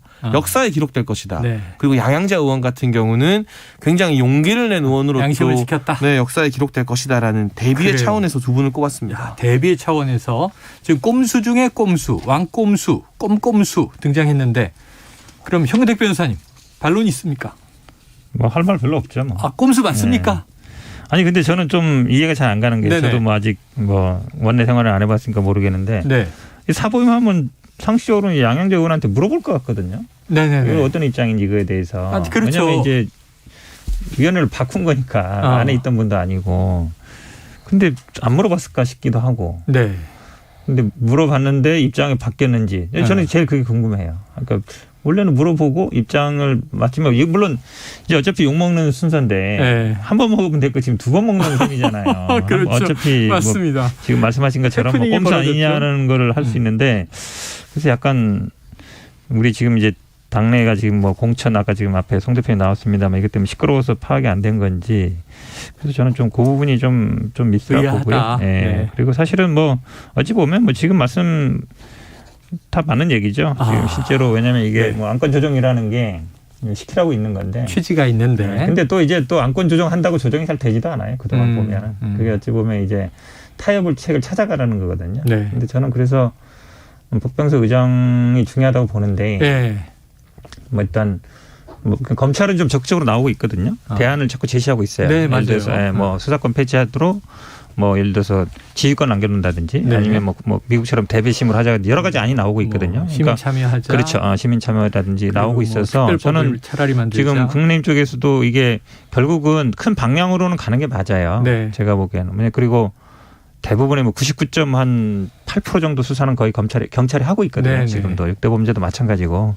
그리고 본다 그러면 아마 박병석 의장님이 역할을 하면 대화 타협의 여지도 있다. 이렇게 말씀드리는데 아무튼 양양자 의원에서 다시 또 민영배인으로 한 거는 제가 봐도 좀 전략 미스 아닌가요? 전략 미스다. 자, 그래서 저희 일부에서도 뭐 이제 분석을 하면서 아니 양양자 의원이 무소속이지만 민주당 출신인데 이렇게 배치할 때는 의사를 명확히 확인했을 텐데 자 그런데 양양자 의원이 여러 가지 얘기를 이제 쏟아내고 있습니다. 자신도 이게 검수완박 법안을 열심히 공부했다. 중차대한 거라고 생각을 하고 그런데 반대 의견을 밝히면서 한 이야기가 검수완박 안 하면 죽는다. 문재인 정부 사람들 한 20명 감옥에 갈 수 있다며 찬성하라고 하더라. 자, 이건 지금 외부에서 나온 게 아니라 사실상 뭐 무소속이긴 하지만 민주당 내부에서 나온 발언을 듣는 거예요. 장평론가님은 어떻게 이 얘기를 해석하세요? 그러니까 이게 좀 과잉된 피해의식이라는 생각을 제가 계속 강하게 하거든요. 예를 들면 이제 윤석열 당선인이 검찰총장 출신이었기 때문에 대통령이 되면 취임하고 나면 검찰이 민주당을 대상으로 무리한 수사를 할 것이다. 저도 오히려 반대라고 생각합니다. 그러한 프레임 때문에라도 굉장히 신중하고 절제된 수사를 할 거라고 봐요. 그런데 한 가지 전제는 우리가 뭐 정치 보복이나 검찰 공화국 프레임 때문에 혐의가 뚜렷한데도 수사 안 하는 건 말이 안 되는 거죠. 그건 그렇죠. 잘못한 게 있다면 수사를 해야 됩니다만. 그건 뭐 여야 좌우를 막론하고. 다만 정치와 관련된 대형 수사를 시작하기에는 현직 검찰이 느끼게 될 압박감이 상당할 것이다. 이거 만약에 했다가 기소가 안 되면 또 기소했다가 판결에서 혐의를 입증하지 못하면 엄청난 역풍이 지금 검찰을 향해서 쏟아질 것이거든요. 그래서 오히려 민주당이 이렇게 과잉된 피해의식을 느낄 필요 없이 이 정부 들어서 검찰 수사 더 절제될 것이라는 예상을 저는 하고요. 그리고 또 한 가지 일단은 이 6대 중대 범죄 수사로 현재 검찰의 수사권이 제약된 지 1년 정도가 지났습니다. 현장에서 많은 혼란이 있다는 말씀도 계속 드리고 있는데 윤석열 당선인이나 인수위 측에서요. 문재인 정부에서 합의했던 검경 수사권 조정을 뒤로 되돌리겠다는 이야기는 그 누구도 하고 있지 않아요. 그러니까 이미 굉장한 방식으로 검찰의 권한을 좀 약화시키는 검경 수사권 조정이 통과가 되었고 이루어졌는데 그 당시 이제 민정수석이 조국 전 장관이었죠. 이 제도를 우리가 뒤돌리겠다고 단 한 번도 언급한 적이 없고 설령 섣부르게 이 제도를 만지게 되면 또 국민들이 가만히 있겠습니까? 일단 했던 거 그대로 봐라 놓고 좀 지켜보자라고 하실 텐데 왜 이렇게 자꾸 극단적인 상황을 가정해서 지금이 아니면 4월에 이걸 통과시키지 않으면 뭔가 큰 사단이 날 것처럼 하시는지 이런 무리수나 이런 내부의 발언 때문에 오히려 국민들은 어떤 생각을 하게 될까요? 민주당에서 진짜 검찰 수사받으면 안 될 나쁜 짓을 한 건 아닌가? 처음에는 그런 생각 안 하시다가도 점점 그렇게 의심할 가능성이 더 커지는 자충수인 것 같거든요. 재발절이나 뭐 이제 이런 건데 말씀하신 대로 제가 말씀드리면요. 사실은 자꾸 그렇게 말씀하세요. 뭐 잘못한 거 아니냐, 찔리는 게 아니냐 얘기하는데 수사라는 거는요. 잘못한 사람 처벌하는 것도 중요하지만 형평성, 동일한 기준 이 굉장히 중요합니다. 우리가 항상 얘기하는 거예요. 아니 그럼 지금 정호영 후보자 그렇죠. 나오는데 수사 안 하잖아요. 물론 뭐 검찰의 수사권이 있냐 없냐 이 논쟁도 있겠지만 그러니까 똑같은 기준을 적용하라는 거예요. 근데 예를 들어서 한동훈 핸드폰 예를 들어 당선인 부인의 주가 조작 문제라든지 이거는 수사 안 하잖아요. 그러니까 그런 걸 얘기하는 거예요. 그런 걸 검찰이 그럼 수사권을 갖고 있으면 제대로 했느냐. 검찰이 항상 보면요. 끝나가는 죽은 정권에 대해서 굉장히 가혹한데 살아있는 정권에 대해서는 굉장히 수사를 안 해요. 윤석열 후보는 오히려 반대로 했다고 말씀하실지 모르겠지만 살아있는 지금 그렇죠. 지금 권력에 대해서 검찰 지금 김원수 검찰총장도 제가 보기에는 지금 수사를 제대로 했으면 이런 평가 받겠습니까? 그게 아니에요. 그러니까 자꾸 뭐 찔리니까 그런다 이렇게 말씀하지 마시고 동일한 잣대를 가져대라. 그런 말씀드리고요. 그다음에 사실은 얘기했죠. 윤석열 당선인도 수사지휘권 폐지하고 어찌 보면 이제 예산 편성권도 주겠다. 공수처도 좀 재검토해 보겠다. 한마디로 얘기하면 이게 지금 검경 수사권 조정은요. 경찰이라는 어찌 보면 인원도 많고 이미 이제 자리를 잡아가고 있기 때문에 이건 쉽지 않아요. 건드는 거는. 그런데 사실은 어찌 보면 이 검경 수사권 조정뿐만 아니라 공수처라든지 이런 것들도 다 이제 검찰 개혁의 하나인데 검찰이요. 권한이 막강한 거는 대한민국 국민 모두 다 압니다. 네. 그러니까 좀 힘을 내려놓을 때가 됐다 이렇게 말씀드립니다. 알겠습니다. 근데 저는 잣대가 다르지 않다고 생각합니다. 네, 잣대 다르지 않다. 도이치모터스 수사 2년 동안 이성윤 서울중앙지검장 그다음에 이정수 중앙지검장들이 잡고 탈탈 털었는데 기소할 만한 건덕지가 안 나와서 못한 거죠. 수사를 안 한 게 아니라. 한동훈 법무부 장관도 마찬가지입니다. 12번이나 무혐의 종결해야 된다고 보고를 올렸는데 뭉개다가 마지못해서 더 이상 나오는 게 없으니까 무혐의가 나오는 것이고요. 네. 그 과정에서 오히려 한동훈 장관 후보자는 피해를 입었죠. 네. 기소도 되지 않았는데 좌천되지 않았습니까? 알겠습니다. 독직폭행으로 기소된 검사는 승진하는 말도 안 되는 상황 속에서 그리고 정호영 후보자에 대해서 뭐 뒤에도 이야기하겠지만 검찰이 수사하고 싶어도 수사권 조정 때문에 우선은 경찰이 수사를 해야만 되는 상황인 것이고 경찰이 해야 한다. 이게 20일에 그러니까 어저께 시민단체를 통해서 고발장이 최초로 접수가 됐어요. 네. 보통은 고발장이 접수되고 혐의들을 확인한 다음에 수사 개시하는 것이기 때문에 저는 고발장 접수받은 경찰이 어떠한 정치적 외압도 받지 않고 당연히 외압을 행사하지도 않겠지만 똑같은 잣대로 수사할 여지가 있다면 수사하는 것에 대해서 그 누구도 이의를 제기하지 않을 거라고 봅니다. 네, 알겠습니다. 제가 그렇게 말씀드리잖아요. 그러니까 한동훈 검사장이 찔리지 않으면 그냥 비번 까란 말이에요. 그럼 이재명 상임고문도 2018년에 왜 안 했어요? 그러니까 지금 무혐의 받았기 때문에 그럼 이재명 얘기를 그까지 확장할 필요 없는 것이고요. 주가조정 얘기는 우리가 그렇게 많이 얘기했습니다만 당연히 소환 조사는 해야죠. 그럼 소환도 안 한다는 얘기잖아요. 탈탈 털었다고 하기엔 소환도 안 하지 않았느냐 이런 반론이세요. 근데 그 소환을 안 한 주체가 이성윤, 이정수였습니다. 지금 검찰이 하는 것부터 어쩌죠. 누가 임명했냐 상관없이 그냥 검찰은 검찰이에요. 검찰은 검찰이다. 누구누구의 뭐 측의 사람이 중요한 게 아니다. 자, 두 분 날카롭습니다. 일단 시간 관계상 두 분의 키워드를 공정한 시간으로 다루기 위해서 다음 이슈로 넘어가 보겠는데 오늘 공교롭습니다. 현근택 변호사께서 뽑으신 주제도 인물이에요. 정호영과 가려진 사람들. 자, 앞에는 양향자와 민영배였고요. 자, 그럼 현 변호사님께서 이게 정호영 보건복지부 장관 후보자죠. 고립되는 40년직이다 이런 표현도 하셨는데 무슨 뜻이에요? 그러니까 정호영 지금 후보자를 보고 이제 어쨌든 당선인 측이나 아니면 국민의힘에서 얘기하는 거 보면 약간 이제 온도는 바뀐 것 같잖아요. 40년 직이라고 하는데 그 뭐 40년이 아니라는 얘기도 하고 40년 동안 쭉 알았다는 건 잘 모르겠어요. 어쨌든 대학 다닐 때부터 알긴 알았다는 거예요. 친구의 친구라는 거니까. 그다음에 처음에는 뭐 법적으로 문제 없다 이랬는데 뭐 국민의 눈높이도 안 맞는 것 같고 뭐 윤리 도덕적인 것도 중요하고 얘기하고 있거든요. 근데 굉장히 사실은 이제 뭐 민감한 문제죠. 대입.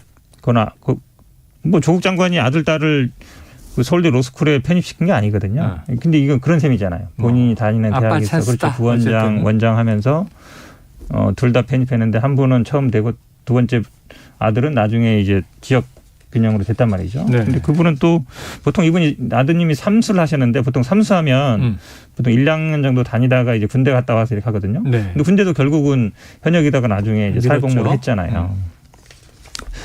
근데 뭐 이분은 아마 뭐 지금 이제 재검을 받겠다 그러시는데 7년 지났어요. 2015년 일이거든요. 지금 재검 받는 건 의미가 없어요. 당시에 정확한 진단이었느냐. 그러니까 현역에서 사회복무 2급에서 사고로 바뀌었는데 그게 정당하냐 아니냐. 그게 중요한 거거든요. 그러니까 그걸 물론 이제 뭐 예를 들어서 개인정보다 이럴 수 있는데 이분 아드님 이름 나왔고 병명 나온 거죠. 그러면 그 MRI의 CT가 정확하냐 안 하냐. 그것만 보면 되는 거예요. 그럼요. 그거를 전문가한테 맡기면 됩니다. 제3의 기관에. 이분 아마 본인이 들고 와서 어디 의료관에 맡기는 건 의미가 없어요. 그렇지 않아도 하고 있다는 건데. 그렇죠. 왜냐하면 그 당시 진단도 경북대에서 받았기 때문에 문제가 되는 거예요. 예를 들어서 서울대 가서 받았다. 그럼 누가 뭐 부정의 소지가 있겠냐 이런 생각은 많이 안 할 거잖아요. 하필이면 자기가 다니는 대학 병원에서 병원장 하던 분이 거기서 받았기 때문에 사람들이 의문을 갖는 거지 않겠습니까? 그래서 저는 오히려 그 그 당시에 진료 기록과 MRI와 CT를 공개해라. 네. 대국민 공개가 안 되면 뭐 국회의원이라든지 아니면 전문가들한테 제3자에 맡겨서 검증하는 게 맞다. 이렇게 보고 있습니다. 얘기를 해 주셨는데 뭐 여러 가지가 있습니다. 오늘 또 새로 나오는 얘기들도 있고요. 그래서 이제 정 후보자에 대한 윤 당선인 측의 온도가 좀 달라지는 거 아니냐. 40년직이 아니다. 배현진 대변인이 요 얘기를 했을 때 거리 두기가 시작되는 게 아니냐.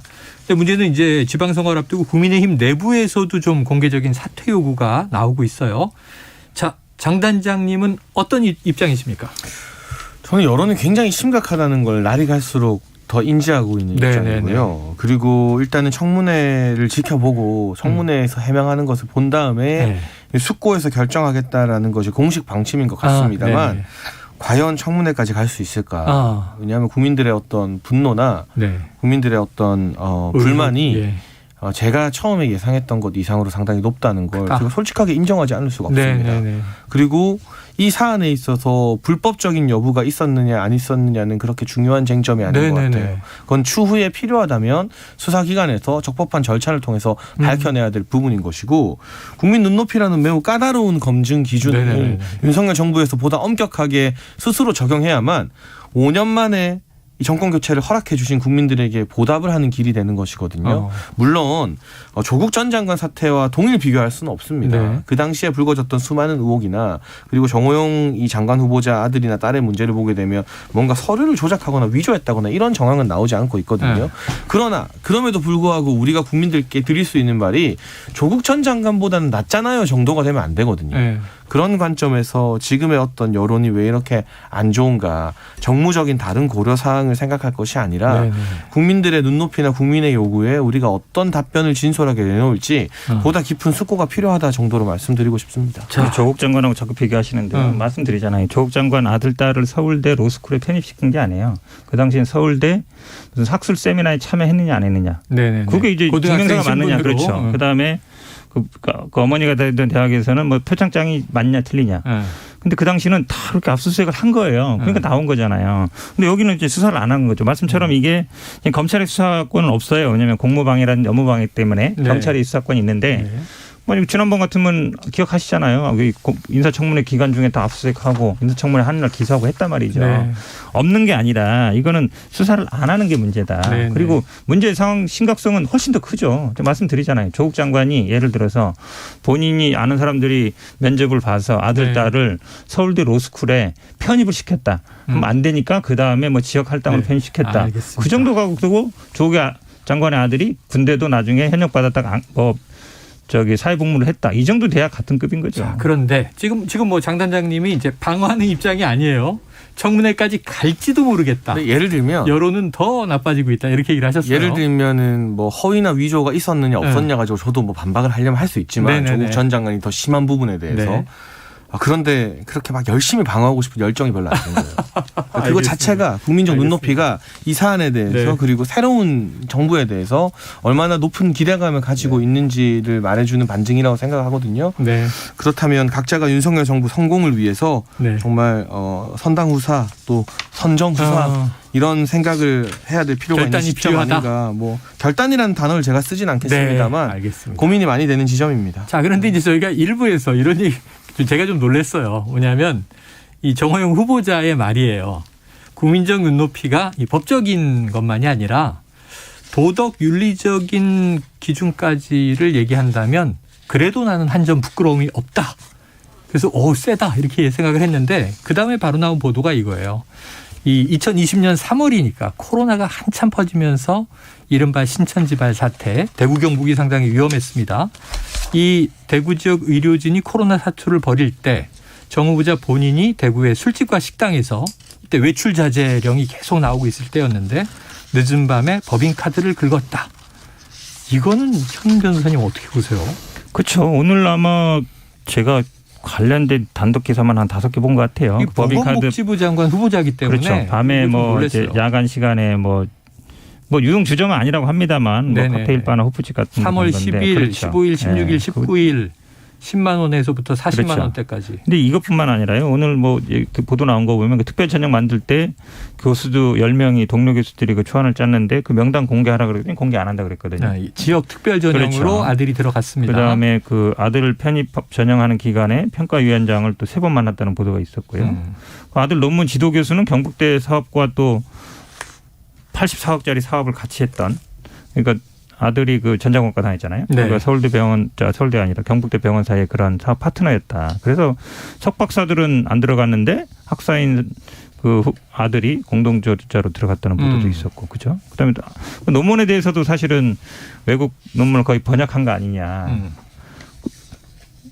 우리가 뭐 조국 장관 얘기를 하지 않더라도 이 정도 되면 제가 보기에 윤리 도덕적인 문제 나오는 거죠. 이게 법적인 문제를 떠나서 당연히 이거에 대해서 해명을 해야 되는데 지금 입장은 그냥 하나예요. 그냥 청문회 가서 해명하겠다. 네, 보도가 나오면 바로바로 해명을 해야죠. 뭐 네. 기자회견을 하든지 아니면 뭐 그 청문회 준비단에서 뭘 해명을 해야 되는데 그냥 청문회까지 버티겠다. 저는 뭐 이렇게밖에 안 보입니다. 자, 이게 5월 뭐 초는 돼야 후보자 청문회가 잡힐 상황이죠. 그렇게 본다면 앞으로도 상당히 이제 한두 주를 끌고 가야 될 상황인데 이게 이제 출범을 앞둔 윤석열 정부에도 부담이 되지 않을까 싶고 또 다가오는 지방선거에는 어떤 영향을 주겠는가 싶은 건데 지금 장 단장님 어떻게 보고 계세요? 뭐 좋은 영향이겠습니까? 네. 당연히 안 좋은 좋을 리가 영향이죠. 없다. 네, 그래서 적극적인 해명을 들어보고 저도 판단을 하겠다라고 입장을 유보했었는데 1차 해명 기자회견 이후에도 또 다른 의혹들이 계속 언론을 통해서 제기되고 있습니다. 네. 그렇다면 이 의혹들이 사실이라고 단정할 수는 없지만 해명할 때보다 겸손하고 낮은 자세를 취하는 게 마땅하다고 생각합니다. 네네네. 자세가 좀 높아지는 것 같아요. 그리고 저만 해도요, 30대 중반이지만 사회생활 하다 보면요, 저도 모르게 뭔가 부끄럽고 그런 실수들이 있을 수 있잖아요. 네. 그런데 고위공직자가 국민 앞에 뭐 한 점 부끄러움이 없다라는 발언을 할 수 있는 건지 네. 제가 참 이해가 안 되는 부분이 있고요. 윤동주 씨네 시도 한 점 부끄러움이 없기를 이렇게 끝나는데 저는 뭐 이게 제가 정호영 후보자의 거취에 대해서 뭐 이래라 저래라 말할 수 있는 위치도 아니고 그러고 싶지도 않습니다만 네. 국민 앞에 모두가 정호영 후보자뿐만 아니라 모두가 최대한 낮은 자세와 겸허한 자세로 윤석열 정부 성공을 위한 이 주춧돌이 될 생각을 해야 된다라는 말씀까지만 드리겠습니다. 알겠습니다. 자, 시간이 얼마 남지 않았는데 근데 요거는 현 변호사님께 여쭤봐야 돼요. 주제를 고르실 때 정호영과 가려진 사람들인데 가려진 사람들은 누구예요? 뭐 많죠. 지금 뭐 김민철 교육부뿐만 아니라 여러 분들이 다른 있는데. 후보자들? 그렇죠. 다른 후보자들인데 왜냐하면 너무 집중되다 보니까 네네. 정호영 후보자 많이 나오고 있는데 이제 어찌 보면 가려진다기보다는 아마 뭐 정호영 후보자가 오래 버티면 좀 뭐 듣고 볼 수 있는 게 아닌가. 청문회까지 버티다 보면 그렇죠. 그 전에 나올 의혹들이 많이 좀 가려지는 모든 뉴스가 아니냐. 지금 하루에도 지금 단독 거의 정호영 후보자 위주로 나오고 있거든요. 물론 다른 분도 나오고 있는데 방패 역할을 하고 있다. 약간 그런 것도 있는 것 같아요. 그러니까 저는 오히려 사실 이 정도 40년 직이라고 안 하고 뭐 윤리 도덕적 기준 안 맞다, 눈높이 안 맞다 그러면 미안해서라도 40년 직위를 날 임명해 줬는데 부담 가는 거잖아요. 네. 원래 그냥 물러나주는 게 맞아요. 진짜 친구라면. 그렇죠. 맞는데 버티는 게 왜 버티고 있을까? 저는 오히려 방패막이 아닌가? 이런 생각도 좀 들어요. 알겠습니다. 자, 오늘 각설하고 시즌2 여기까지 듣겠습니다. 지금까지 현근택 변호사, 장희찬 단장이었습니다. 고생하셨습니다. 감사합니다. Splish splash, I was taking a bath. Long about a Saturday night. 점심 먹고 유쾌한 시사 디저트 한 입. 최영일의 시사본부. Well, I stepped out the tub and put my feet on the floor. I wrapped the towel around me and I... 네, 시사본부 매일 이 시간 청취자분들께 드리는 깜짝 간식 선물. 물론 오늘도 준비가 돼 있죠. 가락국수 컵라면입니다. 가락국수 컵라면. 자, 코너 들으시면서 문자로 의견 보내주시는 청취자분들께 쏠 거고요. 짧은 문자 50원, 긴 문자 100원이 드는 샵 9730으로 의견 많이 보내주시기 바랍니다. 자, 어려운 경제를 알기 쉽게 설명해 주시는 경제본부. 어제 9시 뉴스에서 멋진 수트 차림으로 리포트를 했던 KBS 보도본부의 서영민 기자 나와 있습니다. 어서 오세요. 안녕하세요. 오늘은 수트가 아니고 그래도 조금은 캐주얼한 차림이네요. 바지는 그 똑같은 건데요. 어제 입었던 그 네, 바지예요? 와이셔츠가 바뀌었네요. 이게 우리 라디오는 보이는 라디오라도 상체만 보이니까. 근데 오늘 드디어 머플러가 없어졌습니다. 사실은 가지고 왔거든요, 오늘도. 근데 들고 점심 먹고 여의도 한 바퀴 도는데 네네. 아, 이건 아니다. 벗을 때가 됐다. 하고 벗었습니다. 20도 위로 올라갔어요. 네. 근데 아침 저녁에는 또 두를만 해요. 네네, 맞습니다. 일교차가 어마어마합니다. 10도 당분간 이상. 가지고는 다녀야 합니다. 네네, 그렇죠. 자, 출퇴근 때는 볼 수 있는 머플러. 네. 이 시사본부 시간에는 보실 수가 없습니다. 자, 지난 19일에 IMF가 세계 경제 전망을 발표했는데 네. 한번 주요 숫자들을 정리해 주시죠. 세계 3.6. 네. 이게 0.8%포인트 석 달 전보다 떨어진 겁니다. 석 달 전보다 0.8%포인트니까 되게 많이 떨어진 거고요. 네. 반년 전 수치에 비해서는 1.3%포인트, 1% 넘게 떨어졌고 지난해가 한 6%대였으니까 지난해 대비 올해는 성장이 세계가 전체적으로 반토막이 난다라고 봐야 되는 거고요. 우리나라는 역시 같이 발표는 했는데 중요하게 취급하지는 않았고요. 그냥 개별 나라들 숫자가 이렇다 정도로 나왔는데 2.5였습니다. 1월 달에 석 달 전에는 3.0이었거든요. 네. 그러니까 한 0.5%포인트 낮아진 거죠. 야, 전 세계적으로도 성장률 전망을 네. 낮췄고 네. 우리나라도 3.0에서 2.5로 0.5%포인트가 낮아졌다. 네. 자, 그렇다면은 이게 지난해 6%였다. 네. 절반 가까이 떨어졌다. 그러니까 코로나 이후에 마이너스를 찍었다가 네. 이제 막 또 다시 올라가야 되는 상황인 거잖아요. 네네. 그래서 이제 기저효과로 인해서 성장률은 좋게 나오는 건데 네. 지금 많이 떨어졌다. 우리나라가 떨어진 건 어렵다는 거예요? 네, 맞습니다. 이게 숫자 얘기를 제가 먼저 시작했는데 네. 이건 해야 되니까 네. 수밖에 없는 거니까 하는 거고. 지표라고 네. 부르죠. 제가 그 보고서를 읽을 때 느꼈던 점은 네. 와, 이거 완전히 바뀌었구나였습니다. 영어잖아요. 기재부가요. 네. 한글로 요약한 걸 보내주고요. 아, 그래요. 원문도 주거든요. 그래서 영어를 읽었다 그러지. 영어도 조금 읽은 거예요. 네네. 네. 참고로 읽었습니다. 영어도 읽었습니다. 네. 그 숫자보다 이 IMF 전망의 느낌이 석 달 전하고 완전히 달라졌어요. 네네. 그러니까 계속해서 IMF가 한 지난 1년간 경제 전망을 내놓을 때마다 계속 견조한 회복세를 보이고 있다. 뭐 물가가 오르고는 있지만 회복세 자체는 지속되고 있다. 네네네. 이렇게 회복은 되고 있다. 그 코로나로부터 이런 얘기가 계속 들어갔는데 이번에 완전히 바뀐 게 읽어봐 드리면 전망이 심각하게 후퇴했다. 아이고. 네. 전쟁으로 인해 그간에 회복했던 많은 부분들이 지워질 것이다. 아이고, 듣기만 해도. 네. 상황이 완전히 정반대로 왔다. 부정적이네요. 그동안은 그래도 성장이었는데 이제는 꺾인다. 꺾인다라는 그 신호를 분명히 줬습니다. 이게 심각합니다. 네. 지금 말씀하신 대로 숫자도 우리가 뭐 해석을 하면서 네. 이게 성장이 꺾이네 뭐 이렇게 걱정을 하지만 평가 자체가 전망이 심각하게 후퇴했다. 네. 전쟁으로 인해 그간 회복에 많은 부분이 지워질 것이다. 자, 이렇게 바뀐 것에 이유들이 있지 않겠어요? 물가입니다. 물가. 인플레이션. 인플레이션. 네. 전쟁이 무슨 작용을 했느냐. 물가를 올렸다. 인플레이션을 올렸다. 러시아 쪽 에너지 그리고 뭐 여러 가지 상품 그리고 밀, 옥수수 같은 곡물 모든 것의 가격을 올려놨기 때문에 이 가격이 너무 많이 오르면 뭐 세계적으로 무역이 위축될 수밖에 없고요. 그리고 원가가 높아지니까 뭐 이 수출 수입 이런 것도 좀 원활하지 않을 수 있고 일자리도 줄어들 수 있고 원가가 높기 때문에 실질적인 그 국민들이 벌어들이는 돈에 100만 원을 벌어도 물가 상승률이 7%면 그건 사실은 90 한 4, 5만 원 정도밖에 안 되는 것일 수 있거든요. 물가가 올랐기 때문에. 그러니까 국민들이 소비도 더 못하게 되고 결국 그렇게 경제 전체가 가라앉는다는 게 일반적인 경제학의 이야기고 국제적으로 살펴보자면 미국이 금리 인상을 할 테니까 미국이 금리 인상을 하면 신흥국에서 돈이 빠져나가겠죠. 그 돈은 다 달러입니다. 달러가 빠져나가면 신흥국의 환율이 올라갑니다. 경제가 위험해지는 거죠. 그리고 이런 식의 경제 내적인 그 역학만 있는 것이 아니고 지금 정말 우려되는 건 스리랑카 디폴트 같은 사태입니다. 스리랑카는 경제적으로 디폴트 그 돈을 못 갚겠다라고 선언했는데 거리로 시민들이 다 나왔거든요. 정권 물러나라 하고 있거든요. 그렇더라고요. 저런 나라가 한두 개가 아닙니다. 뭐 페루, 뭐 아르헨티나 이런 나라들 다 빚이 많고요. 터키도 지금 굉장히 고물가로 시달리고 있고 중동에도 그런 나라들이 있고 아프리카도 그렇고. 터키는 막 보도를 통제하더군요. 요즘 보니까. 근데 이게 문제가 문제가 뭐냐면 아랍의 봄 기억하실 겁니다. 예전에도 한번 얘기를 드렸었는데 자스민 혁명. 네, 2010년 11년 그게 사실은 민주화 열기라고 알려져 있지만 촉매 역할을 한 것은 부패는 밑에 깔려 있는 것이고 민주화는 깔려 있는 것인데 촉매는 밀 가격이었습니다. 그때 우크라이나 러시아가 흉작이 들어서 밀 수출을 안 해서 이 지역의 밀 가격이 올라가니까 시민들이 못 견디고 이거 해결하라라고 하다 그게 민주화 시위를 촉발하는 단초가 됐거든요. 거의 공통적으로 그 지역의 아랍의 봄이 다. 그러니까 그런 식의 작용까지 일어날 수 있는 겁니다. 이 물가 때문에. 중요한 말씀입니다. 프랑스 대혁명도 구호가 빵을 달라였잖아요.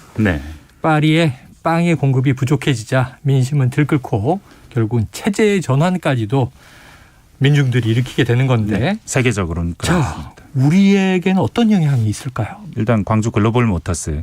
이거 현대차 캐스퍼 위탁 생산하는 공장입니다. 캐스퍼에서 너무 잘 나가던데. 광주형 일자리라고 하죠. 하루 200대씩 만들면 다 팔려나간다.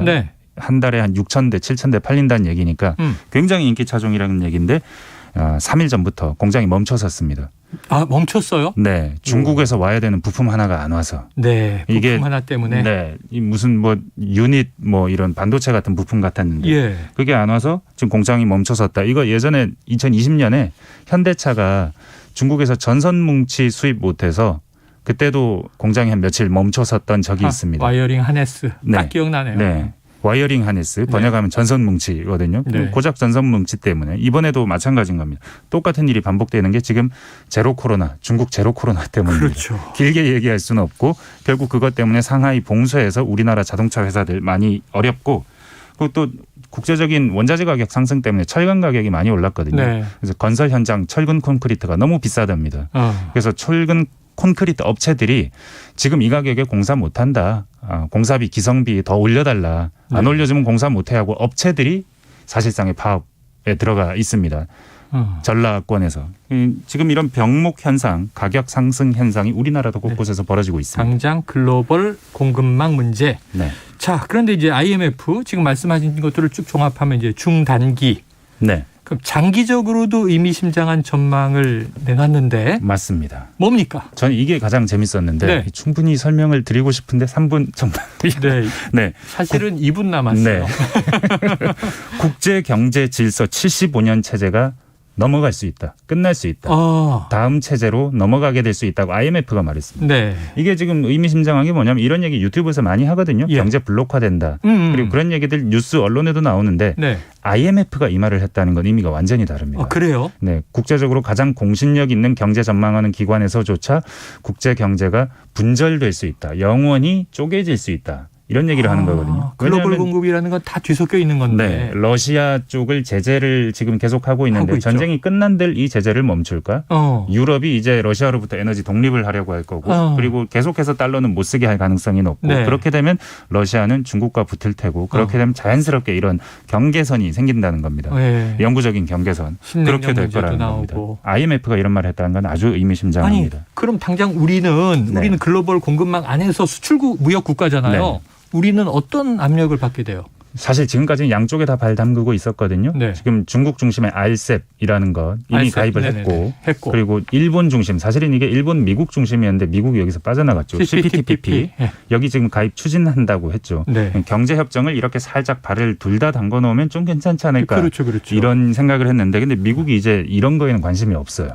단순 경제협정은 관심이 없고 안보가 들어가야 됩니다. 지금 IPEF 그러니까 인도태평양 경제 프레임워크 안보가 들어간 동맹들이 이렇게 묶어서 인도태평양 지역에 싹 묶어서 코드를 기반으로 해서 중국을 견제해보자.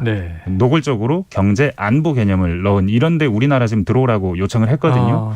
이렇게 요청을 받는 상황. 이제 정말 지금까지는 관리를 하고 있는데 이게 계속해서 이렇게 할 수 있을지. 블록화라고 하는 것이 이렇게 지금 한단 말이죠. 정말로 쪼개질까요? 이게 여러 방면에서 생각해 보면 물론 쪼개지긴 할 텐데 이게 막 완전 미국 편 중국 편 이렇게 쫙 아주 깔끔하게 쪼개질 것 같지는 않다. 깔끔하게 쪼개질 거라는 전제로 우리가 계획을 짜면 안 된다. 왜냐하면 인도 보세요. 인도가 지금 미국 말을 정확하게 듣지는 않고 러시아에서 계속 무기를 사오고 있습니다. 러시아랑 친합니다. 터키도 마찬가지고 양쪽에 다. 사우디는 지금 미국 싫어하고 브라질도 러시아 쪽에 어쩌면 좀 더 가까운 느낌이 있거든요. 우리도 이런 상황을 고려하면서 대비해야 한다. 네, 깔끔하게 세상이 반으로 쪼개지지는 않을 것이다. 중요한 이야기를 나눴습니다. 경제본부 지금까지 KBS 보도본부 서영민 기자였습니다. 고맙습니다. 감사합니다. 자, 오늘 준비한 소식 여기까지고요. 간식 당첨자 발표는 홈페이지를 통해서 확인해 주십시오. 저는 내일 12시 20분에 다시 돌아오겠습니다. 청취해 주신 여러분 고맙습니다. 안녕하세요. 저희는 바로